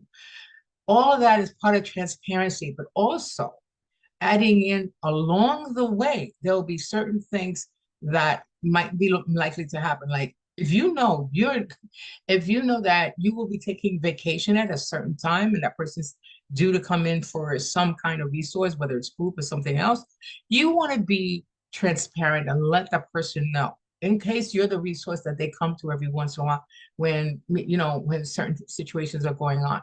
So we want to share our role about how we can help, and we want to be human about it. We're not superheroes. You should have an S on your chest. Every single one of you should have that special T-shirt with a Superman, logo on it. But the reality is also that we don't create the miracles. Working with our clients, miracles do happen. So actively listening and letting them know this is in your capacity what you do and how you can help. And then and also know that sometimes there are situations that do occur, but that you'll be there to support anyway. The other thing is the sudden movements, kind of try to deter from sudden movements. I'm gonna ask Peter McKenna, if you don't mind. I'm gonna bring up the site. Can you read, please? You don't have to, by the way. Nobody has to. Just let me know, and then I'll move on to someone else. Can you read this, please? I could read it. Okay, go ahead. An individual who feels no one understands their experience, leading to social withdrawal and isolation, maintain distance from others. So we thank you for that. And so we see this, and it doesn't necessarily mean that someone is hiding. This is what I've seen, and this was in my earlier days of my career, is that I've seen how sometimes a person might be judged, saying like if their eyes are averting or they stay away from people, that they're hiding something, that something happened, that they're up to no good.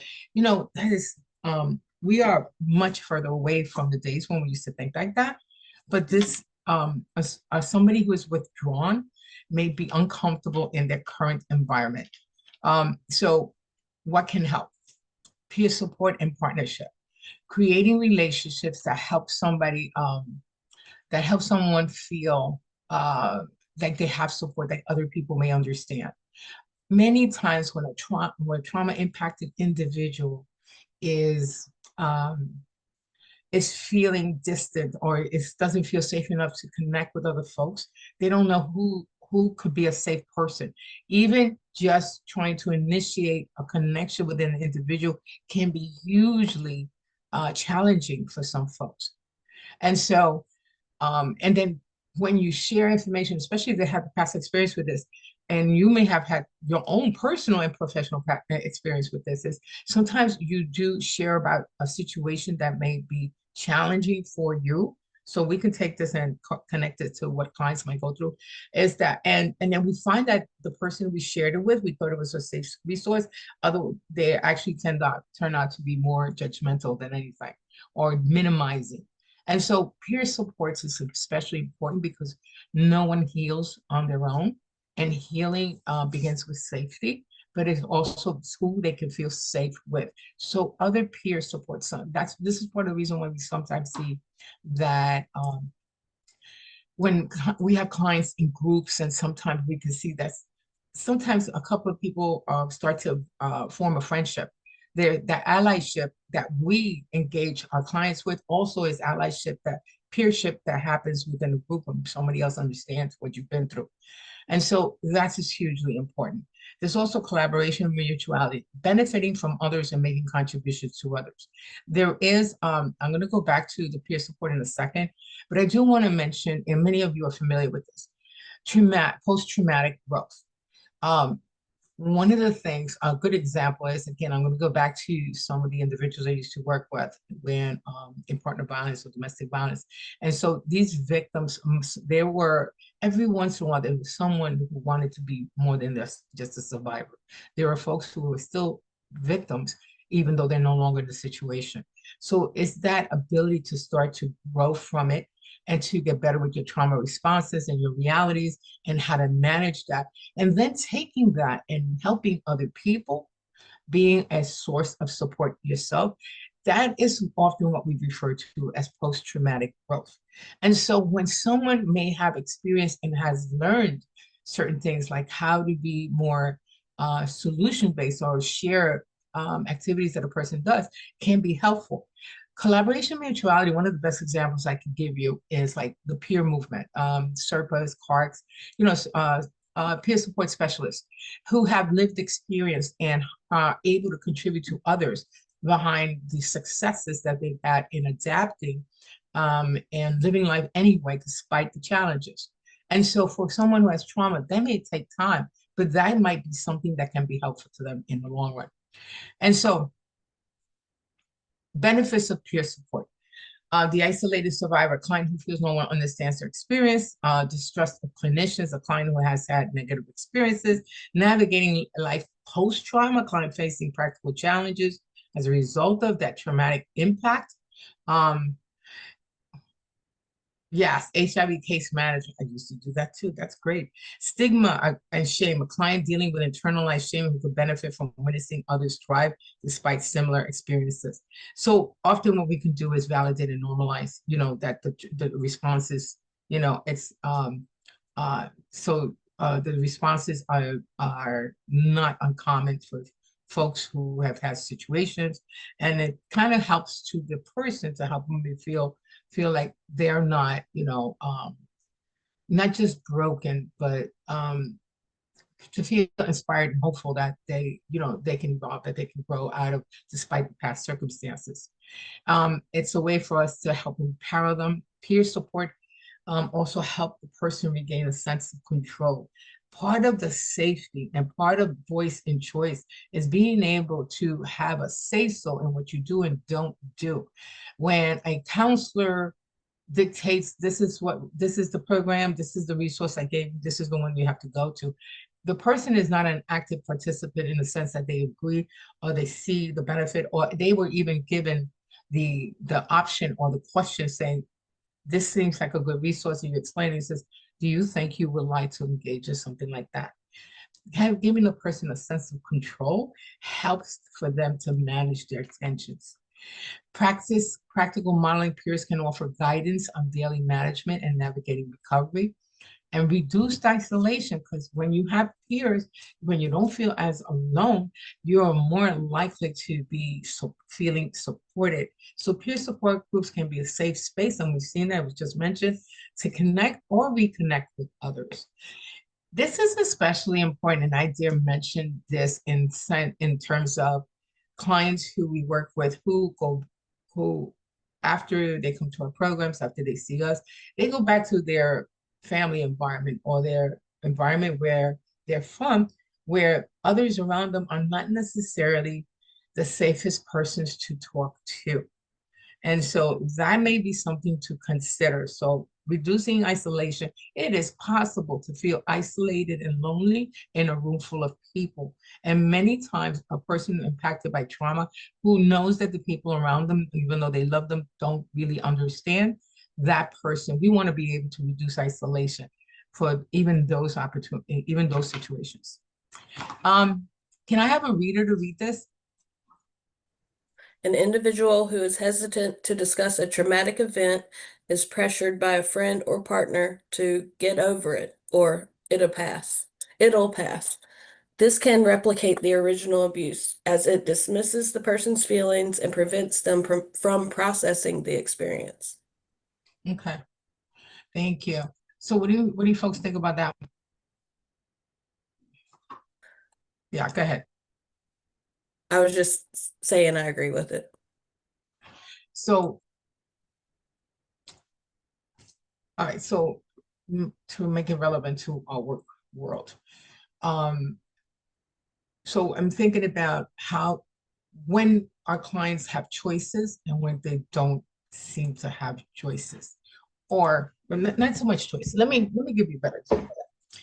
So I heard a correction officer, this is within the realm of her work, where she was talking about a particular person, and we were a group of professionals, and she was saying how it's been more than 20 years. It's time for them to get over it. There is no time frame on trauma and trauma responses. You know, we also don't always understand the dynamics of the world, the existence they engage in. We try to, once they're out of our safe environment with us. And so people who have long-term, like my friend that I told you about, and she's in recovery, she has been in treatment for the last 26 plus years that she's been in recovery. And that is helpful to her. But there are folks who may not meet the criteria, who still may have trauma responses. Certain situations kind of activate that thought process and they respond to it. And so what is 30 years later? That is, so looking at from like a deficit base, we want to understand, okay, obviously things are still going on with this person. That's a good sign. We should be preventive anyway in our nature, but that is certainly a sure sign to say, let's be careful how we engage. Certainly not make any judgment calls. We don't know what it looks like. And so, and this is why I'm saying when you say get over it, it says it might mimic the original abuse where the person was never heard growing up, or a person who was a victim for partner violence, or maybe they were in combat theater and you know, the leadership had said to do certain things that they didn't want to do. They did it anyway. Or maybe somebody who didn't have a voice when their parents had a very dramatic divorce and they didn't have a voice. They were a child, and you know, and now they're being told to get over whatever they're feeling, just like that. So you never know. And so so we want to be mindful of that. Let me see. So being seen. Hey, Diana. Yes, sir. Question. When is harm reduction embedded in the principles? Harm reduction. Well, the way for you to, well, does anyone else want to include kind of respond to that before I do? How do we include harm reduction while we're being trauma informed? I personally feel like harm reduction and trauma informed are intrinsically linked. Like they're not really separate in my brain. A lot of the things that we do in trauma informed care are very harm reduction language coded in there. And I think like in terms of substance use, harm reduction goes really hand in hand with trauma informed care because we're trying to meet the client where they're at in a state of like non-judgment. So that's my personal take on it. Yeah. It sounds like it's also your professional take on it. So thank you, Heather. Mary, hi. Hi. My stream keeps freezing up, but you're back again. Okay, so I was just gonna say simply that they're connected with safety, providing safety. Okay, thank you. And so let me oh, Emma, go ahead. Emma, add. I just wanted to say to your point before the harm reduction question, in terms of trauma and so getting over it, I in my thinking is that we don't necessarily ever get over trauma, but we learn how to deal and express it in more positive ways that are safe for us. And we can share those experiences to others and help them along the journey of how we intake those feelings and express them. So I don't know if I'm being clear, but no, you're very clear to me. Okay, thank you. We're clear, right, everybody? That's a leading question, so it's only a yes or no, so I want you to say yes. Okay. Thank you, Emma. Let me just piggyback on everything that was said with Terrence's for a second. Because Emma, what you were talking about, it had a lot to do with that peership and how that preventative approach that we take when we're being trauma responsive. Terrence, one of the things I mentioned was the framework of really not just this conversation here, but everything that we should be doing should be recovery oriented, person-centered, and trauma responsive. And so harm reduction, you have to be person-centered in order to to integrate and offer and discuss harm reduction options for that person. So depending on the realities of that person and their capacity. So that's being person-centered. The trauma responsive also means that there are certain activities they can be open to engaging in, or certain ideas or concepts that they're open to engaging in, and some that are not. So I think they're all intersecting and all interlinked. I'm hoping that that helps. Emma, thank you for the comment about being able to be in a position where you can benefit from one another. That's why I think the peership was really cool, was really neat. We see it all the time. We just don't always recognize it from that lens. And so, but here, not but, and yet here, the other thing that we notice is that when someone is told to get over it, first of all, the individual and the person I was talking about, the correctional officer, needed to be more informed, because it's not something off the cuff. You can't dictate for someone else anything. Even as providers as your folks are, and how extensively experienced that you are, you can't dictate to anybody else, and somebody all of a sudden their life is going to get better. How unrealistic is that, really, if you think about it? So the idea here is to understand that a person's voice, their choices are hugely, hugely important. Not everybody's in the same place. Someone can, it doesn't matter what they look like. In other words, someone can be well dressed, or someone may be dressed seemingly maybe more poorly, or more, or more maybe in a way that kind of prompts us, well, maybe, the person may be in poverty, or whatever it is that our judgment brain kind of wants to incorporate. There's no poster child for trauma impacted individuals, period. So the idea here is, what is going to work for the person? We're going to have to find out. We use our transparency. We use voice and choice to help them give us information so we can tailor approaches more specifically. And maybe we'll be able to come up with, collaborate, and help them identify what approaches, what resources they have in their world, what safe people they have in their world, how some healthy ways of thinking about information and processing that. So they have the choice, so they can do for themselves, but their voice and choice has to be part of the conversation. And I don't want to ask questions and then dismiss it and say, okay, I was person-centered. And then I move on with what I think as a experienced provider, what we should be doing. That's not how it works.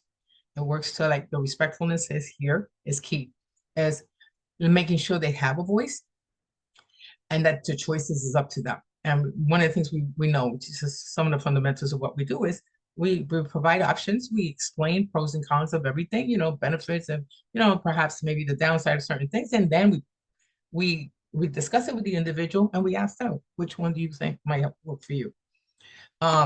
And so not everybody automatically gets put in different programs, so it shouldn't. It's really about individualizing care.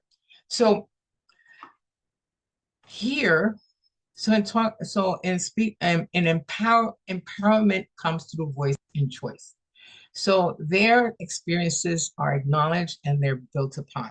That incorporates the salutogenic approach, that strength-based approach, where no matter who the person is and what situations have gone through, whether they have been in therapy for a long time, or they've just been dealing with life, and life, guess what? Today is not so easy.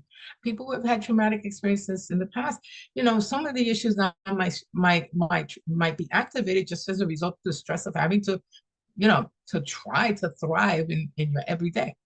And so understanding what strengths they bring is really key, because that also speaks to their willingness, their open-mindedness to what might work for them.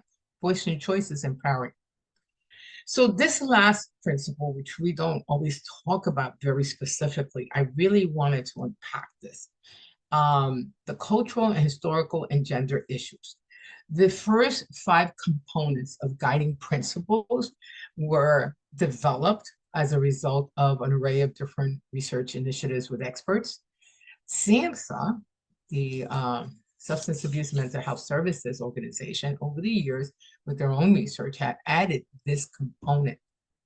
And so cultural, historical, and gender issues considers both individual and community trauma, encourages self-check-in with bias and stereotypes from our perspective.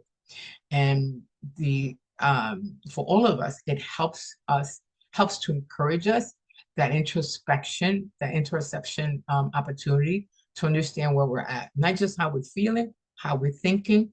Is something being activated by the person I'm about to work with. Let me just say this. So, and we're gonna go through a few cases of this so we can see how it might play out. Before I do that, I will share with you. I was attending a training that time, and so was another family therapist. And the individual, seemed very well spoken, very soft spoken. It's like he seemed like the kind of therapist, if I needed help, I may go to. What it was interesting that I remember that it came out in one of our discussions is that this person knew enough that he couldn't work with certain folks.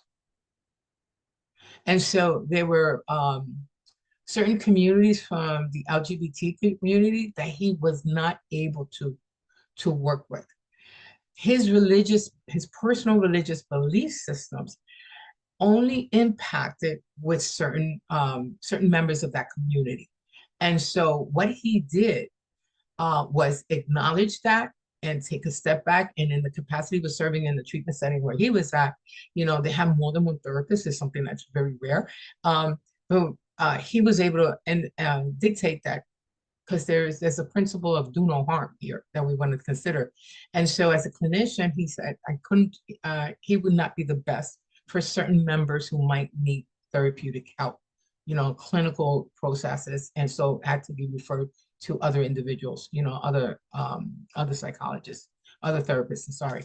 And so when you know that, you work and build upon it, because the goal of your work is always to address the wellness of the other person. But here's the interesting thing.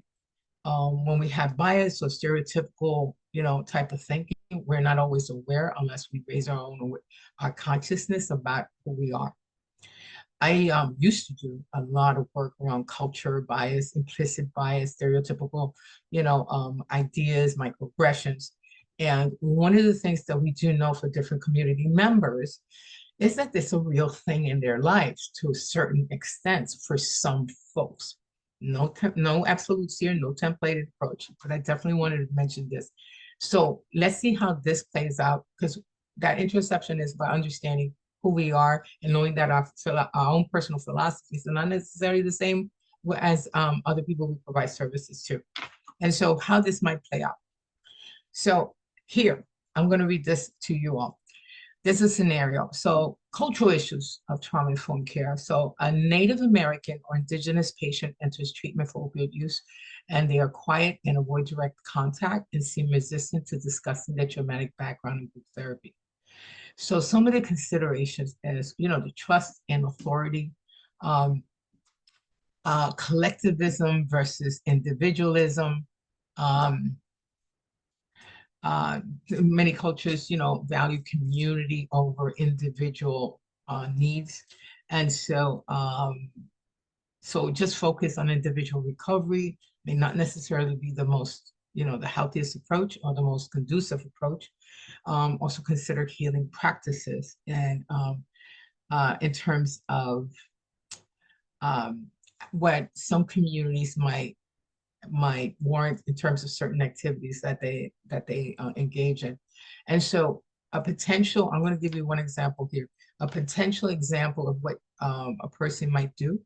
The counselor should consider, with permission, to involve community elders or spiritual leaders and incorporate traditional cultural practices in their treatment plan.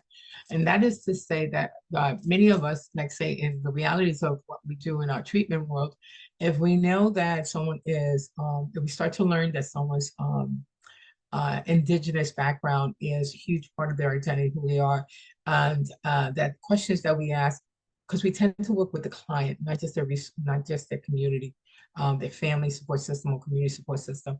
We want to understand how all of these may be part of what we might want to integrate, say, in a treatment plan that's conducive of the resources that they provide. So from a cultural perspective, we use this salutogenic approach to use this as a strength. Over the years, what I've noticed is that we can identify folks from a cultural perspective, and that there may be certain practices that we ask about that they might engage in, and yet for a lot of times, many people don't tap into culture, and that could be such a healthy strength-based resource. So from trauma-informed and cultural perspective, this might be something more simple to kind of work with. I'm going to read the next one, and then you tell me. So, historical and generational trauma. An African-American male patient in treatment for alcohol addiction expresses he doesn't care about his future and feels targeted by the legal systems, leading to fatalistic views of their life. And I want to gauge your thoughts on this. You know, we want to be able to consider systemic trauma, survival mode. So what do you think how might you want to approach this individual, especially knowing that, you know, they feel targeted?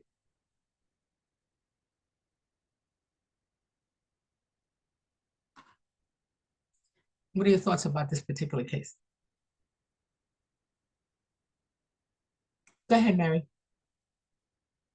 The first thing that comes to mind is to validate that his feelings are real and based on, you know, not gaslight the client, right? Like not be like, oh no, it's not like that anymore. Validate that his experiences and feelings about those are real. Very good. Thank you. You know, it's something we don't ever want to take for granted, that what has happened in history, that what has happened over different generations in a particular community, and this is very specific to the African American community, that when they go through struggles and challenges, that their perspective might very well activate the generational trauma. You know, many times it's particularly in the African American or Black communities, Hmong communities, Asian communities, Hispanic, Latino communities, a lot of different communities. That's just a few examples, kind of. And many things are learned over the years, and many people understand the historical oppressive or discriminatory practices that communities have experienced. Right now, it's not dissimilar from what's happening, you know, with the immigrant community. And so when someone is going through changes, sometimes what gets activated within them and influences their perspective is, you know, things that consistently or have happened over history. And so we want to consider systemic trauma, how that might be very much part of the issue. So yeah, they need a lot of safety and community first, understand and acknowledge it. I see, once report to build is built, developing in some trauma processing and coping skills. Yeah, it's going to take time, but that's what we're here for. And that's good, you know. So yeah, so here's the thing. If according to, you know, helping someone feel safe, initiating rapport, also giving time, allowing that relationship between you and the client to evolve, you may want to consider that it can be a very real thing, that historical trauma or systemic injustice can be a thing with this person. And so, you know, we want to not impose stereotypes. We want to understand that the dynamics of their world and the experiences that they have can certainly speak to why they may be perceiving things the way they do. And so validate the hopelessness as more of a response to systemic issues and focus on personal agency, safe spaces, healthy coping skills to manage their own tensions, and kind of think through how to address situations. Thank you for your comment, Teresa. Safe spaces tend to be a really healthy thing for the clients that we're working with, where this may be an issue. So the environment that is supportive, where a person can go into and not feel as if they're being discriminated against. I mean, I think that's where we see all these different concepts, these different principles kind of interject and overlap with each other. Because a situation like this, I may want to explain to someone, you know, if a resource didn't come through that they wanted, it's not necessarily because of who they are. It's more because the resource themselves, you know, fell short. Because that will happen. And how do we help them get coping mechanisms to work around that? You know, and in a safe way where they can voice their concerns, and we can help them look at things maybe differently. We know that the environment has impact on everyone, and some persons more specifically in certain degrees. We want to not dismiss that. and look at it from a trauma lens, and how do we empower the individuals, to be able to acknowledge, historically what's happened, but what they can do in the moment for themselves. And so this is really important. So historical and generational trauma, and I remember, having clients where they were more likely to consider, how, maybe historical or oppression was part of their what's happening in their community and with them and people like them, or people who may look like them. I remember things like that. So how do we empower them? We want to consider, validate that, we acknowledge that, because that's their perspective. It's not about proving right or wrong. It's about working with their perspective, and how do we empower them to how to get through situations in a healthy way, where they're not high tense, and they're not always high strung or high stress, and certainly to be able to give them a place where they can voice, what they're going through. So, we can survive a lot of systemic issues. Right now, we're not in a place where we can come together. Let's go do a whole movement and change the systems. How do we help people not just survive, but thrive despite of the systemic issues that are happening? And I have one more, gender issues and trauma. And so, and this could be so multifold. So a cisgender woman with a history of severe intimate partner violence and child physical abuse is hesitant to participate in co-ed mixed gender treatment groups, or especially when male patients speak loudly or aggressively. For years, I worked with problem-solving courts, and one of the things that we had to try to, that my organization, my colleagues and myself were trying to help practitioners with, was how to work around when they have to do unobserved, urine test.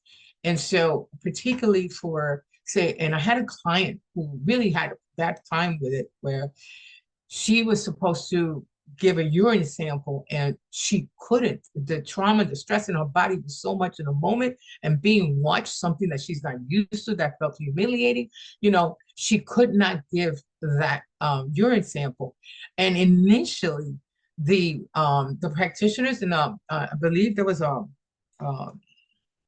probation officer, or I forget who it was, but they had to give her space. They learned the hard way after some time that sometimes those activities that we have to help folks know that that's part of their program activities, that can be it's not that a person is not trying to hide using, it's the person cannot, because of trauma, cannot actually do it at the moment, and being watched. How do we work around that? And so the woman with severe partner violence and child abuse, we're thinking about how the re-traumatization, how re-traumatization can be a real thing with this situation. So women are often shamed for addiction also, and they may even internalize some shame. And so, so sometimes being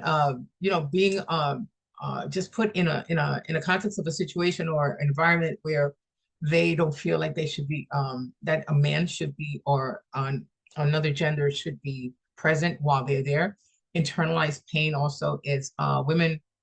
Internalized pain can be the very reason why we have so much of folks who are with a diagnosis with disorder of depression, or diagnosis with disorder of anxiety. And so when we think about this, we want to promote gender-specific women-only treatment groups. And there are times with that, there's a reason why that can be a safer environment for some folks. I remember a client that I had that came into our treatment program, and in those first few months, she had a very difficult time being in the same spaces where males were at. She would certainly participate a little bit more comfortably with women groups, but with males, every male reminded her of her past abuser. And so it's the idea that issues of the issues that had to do with how they perceived, the abuse being male as opposed to female at the moment, just being in that environment, that mixed gender environment, may not be conducive for that person right now. And so sometimes you have to do women only specific. If it was gender and if it was culture at the same time, maybe some generational trauma, because so we see these things overlapping a lot. What you want to do is initiate that response.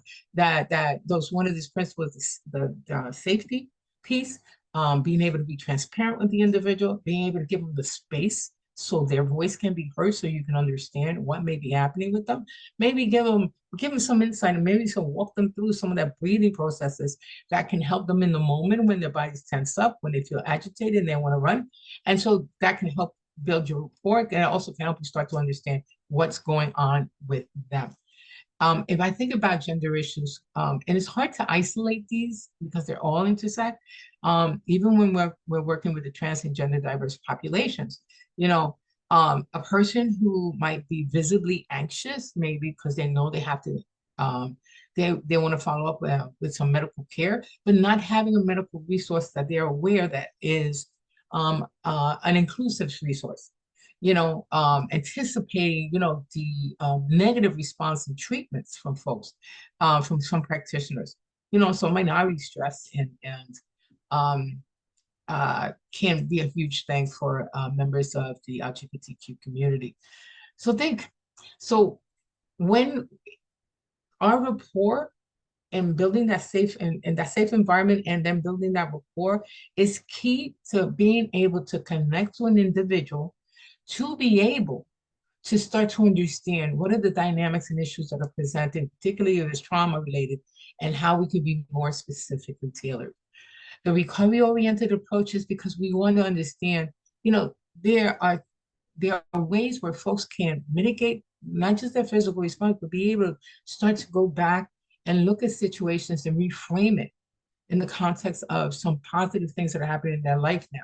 It's also a way for us to be transparent and help them understand, and help folks understand there's some resources that are available should they choose to access those resources. They might get comfortable with us first before they choose some outside resources. And that's okay, because you become an example of what a safe resource can be, and help in working with them to access that in their community, maybe identify that person or persons in their world. That can be hugely important. So creating a welcoming, inclusive, and safe environment, just as safe for many, many, many other folks. It's not just gender issues. It's the environment, it's the space that allows anyone with a multitude of different types of perspectives, or perspectives that are multi, component based, to be able to start to feel safe, so you can eventually support them in their healing process. So here is, I think, an easy one. Last one. You are on your way to meet your client. As you approach, you notice she seems distant. She is standing outside of the waiting room instead of inside with others and seating. And although there is seating available in the waiting room, she's not there. She's the doorway, So what's your first thought, and how might you approach her? Something's happened and she's isolating herself from the others. Okay, thank you. And so how would we approach her? Janelle? Carefully. I'm sorry, go ahead, Peter. Carefully. Carefully, yes. Janelle, what would you like to add? So I was going to add that because this is the first time, she may be apprehensive about meeting yet another person or somebody else going through a whole nother assessment with her. And the way I would approach her, just kind of real inviting with a smile, not too confrontational, like not too much in her space, but maybe calling out her name, and just even I try to use the term miss sometimes to make them feel like really important. And then I'm usually working with youth and they'll say, don't call me miss. But I just like to kind of like break up that like monotony of like just kind of, it's the first time you're meeting. So I feel like the best thing to always do is have just a warming, just smiling approach, not too like clownish in a sense, but just like a nurturing kind of smile, but giving distance. Thank you for mentioning that. Thank you so much, because what you just said, and I'm not really like clownish, like trying to make a joke, especially if you're a jokester, but that requires intention. So that is so key. Thank you for that, Janelle. Esther? Thank you. Yeah, sorry. Everyone's making a really good point. And I just really, I think first thought that I would have is generally just perhaps it could be their first time attending this. It could be like a group setting, or it could be their first time, or they're just seeking like they have queries for the group. So that would be my first thought. And so I would definitely approach her with like something that's very open, something that's with a very inviting smile, perhaps, because a smile can go a long way. Um, and definitely like be gentle and like try to be as sensitive with her as possible, or them, and be as I'd say, yeah, just being open with the person. Yeah. Excellent. Thank you, Esther. Hi, Emma.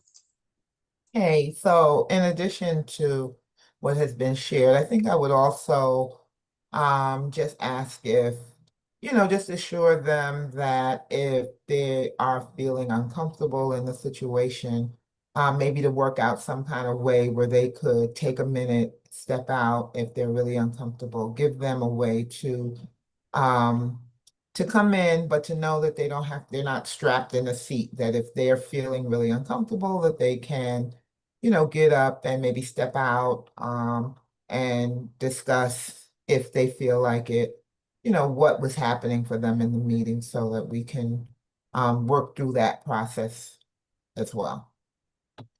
Thank you, Emma. Thanks so much. Terrence? Sure, Diana. One thing I would do in reference to approaching this is look at the environment first so you can kind of set the tone. You don't want to be too aggressive. Bringing options to the table, making sure there's another female in the room that maybe does the same type of work and approach, maybe in a safe space to see if maybe she want to talk to a woman or a man for choices, having options available, setting a soft tone, making sure the approach is not too overbearing, and keeping it where it's not in the personal space, but in the social space where she's able to communicate what those wants are. I think setting that tone is very pertinent to the environment, and making sure that there's a seeking safety mechanism in place when making that approach. So those are my thoughts about it. Mhm. No, that's great. Thank you. Thank you for your thoughts. Thank you for everybody's comments. Can I just say one thing? I want to just add, I want to Eunice. thank you. I wanted to just thank him from that perspective, only because I'm a KSAC woman, and I work with a KSAC male, and we are in a woman's facility.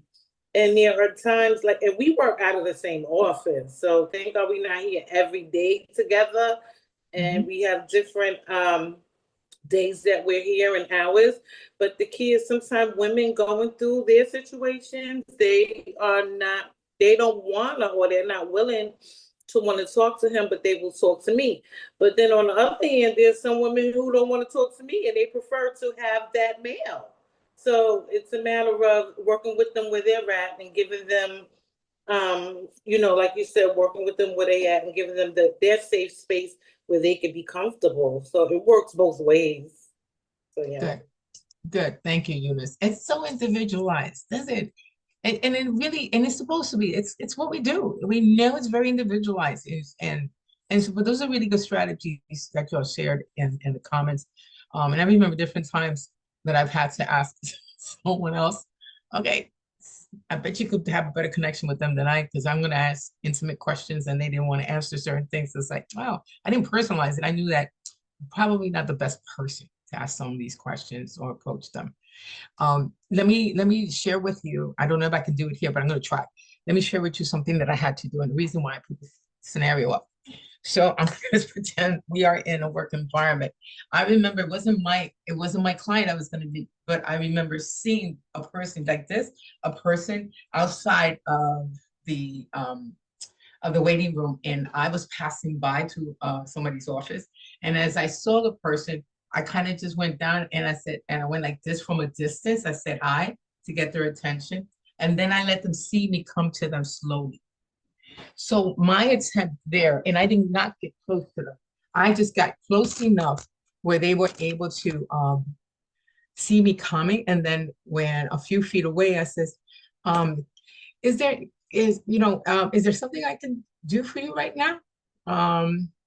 Because I know you're not sitting down with everybody else. I'm just wondering, are you okay right now? Is there something I can do for you right now?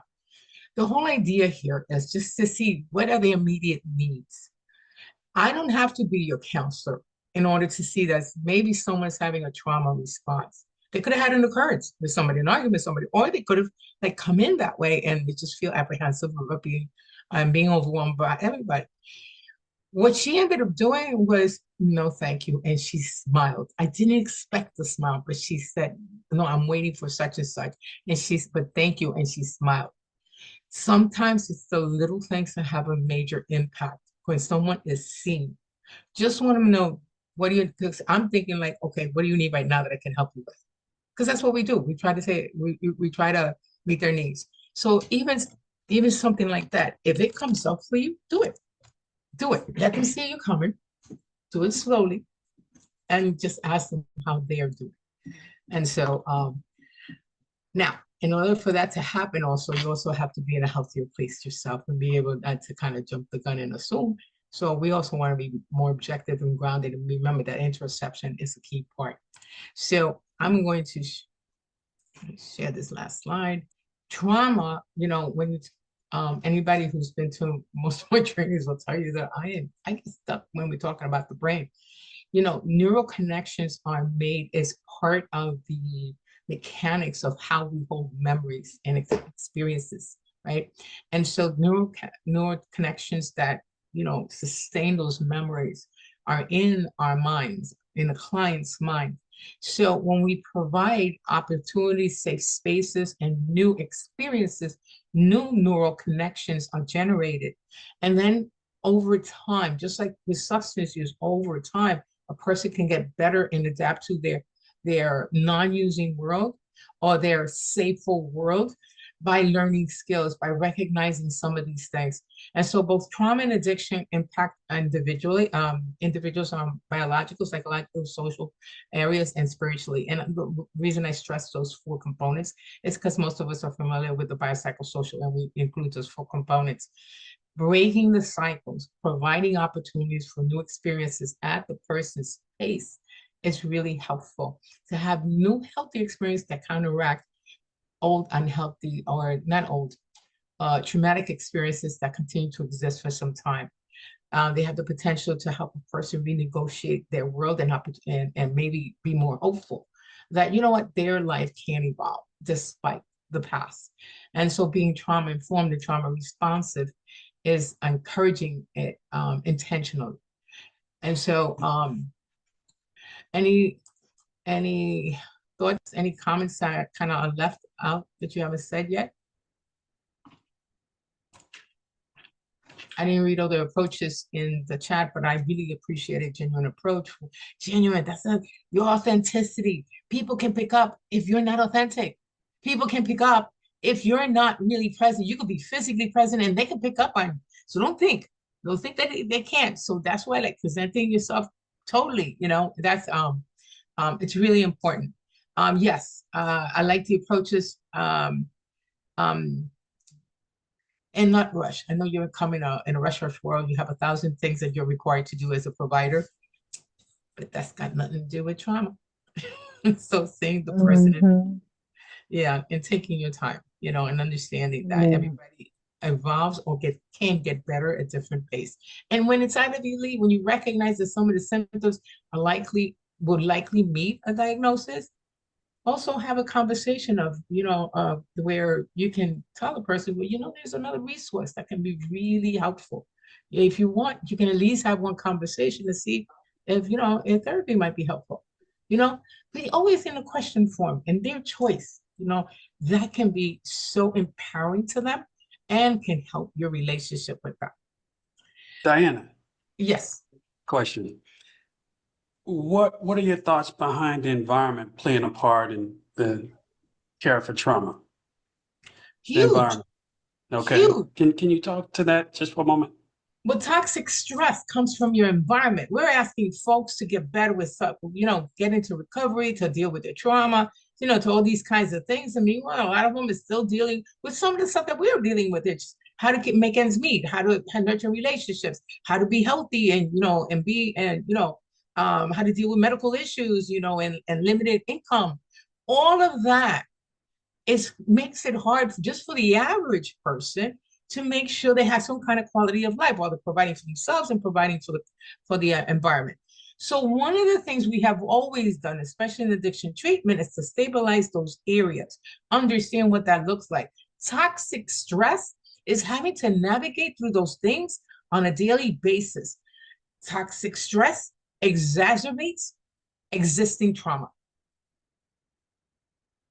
And so when people have had issues that have not been resolved since childhood, and they live in an environment that is highly stressful because they're trying to make ends meet, trying to get through their day, that's kind of like a double whammy, within that context. So we want to be able to maybe identify some of those issues. We talk about social determinants of health. We're talking about the drivers of unhealthy or poor well-being. And so we want to be able to identify that and maybe help them elevate or address those areas so their environment is a little safer or better for them, or helping them learn how to navigate that. We understand that just as much as our clients, because we are in an environment, we do our work, we have families, we have gone through some things ourselves. We know that our environment can influence how we think and how we go forward. So for folks who already have these vulnerabilities and come to us for help, we can use that understanding. I love the question, Terrence. We can use that reality and understand that might be part of what's going on with the person. Help to identify those things to be able to try to stabilize them, and also at the same time help them understand how they can regulate and get through situations. They have choices and they have options. Thank you. That is so great, Diana, because how can we service the community and not be a part of the community? Interesting. Thank you. Thank you for that.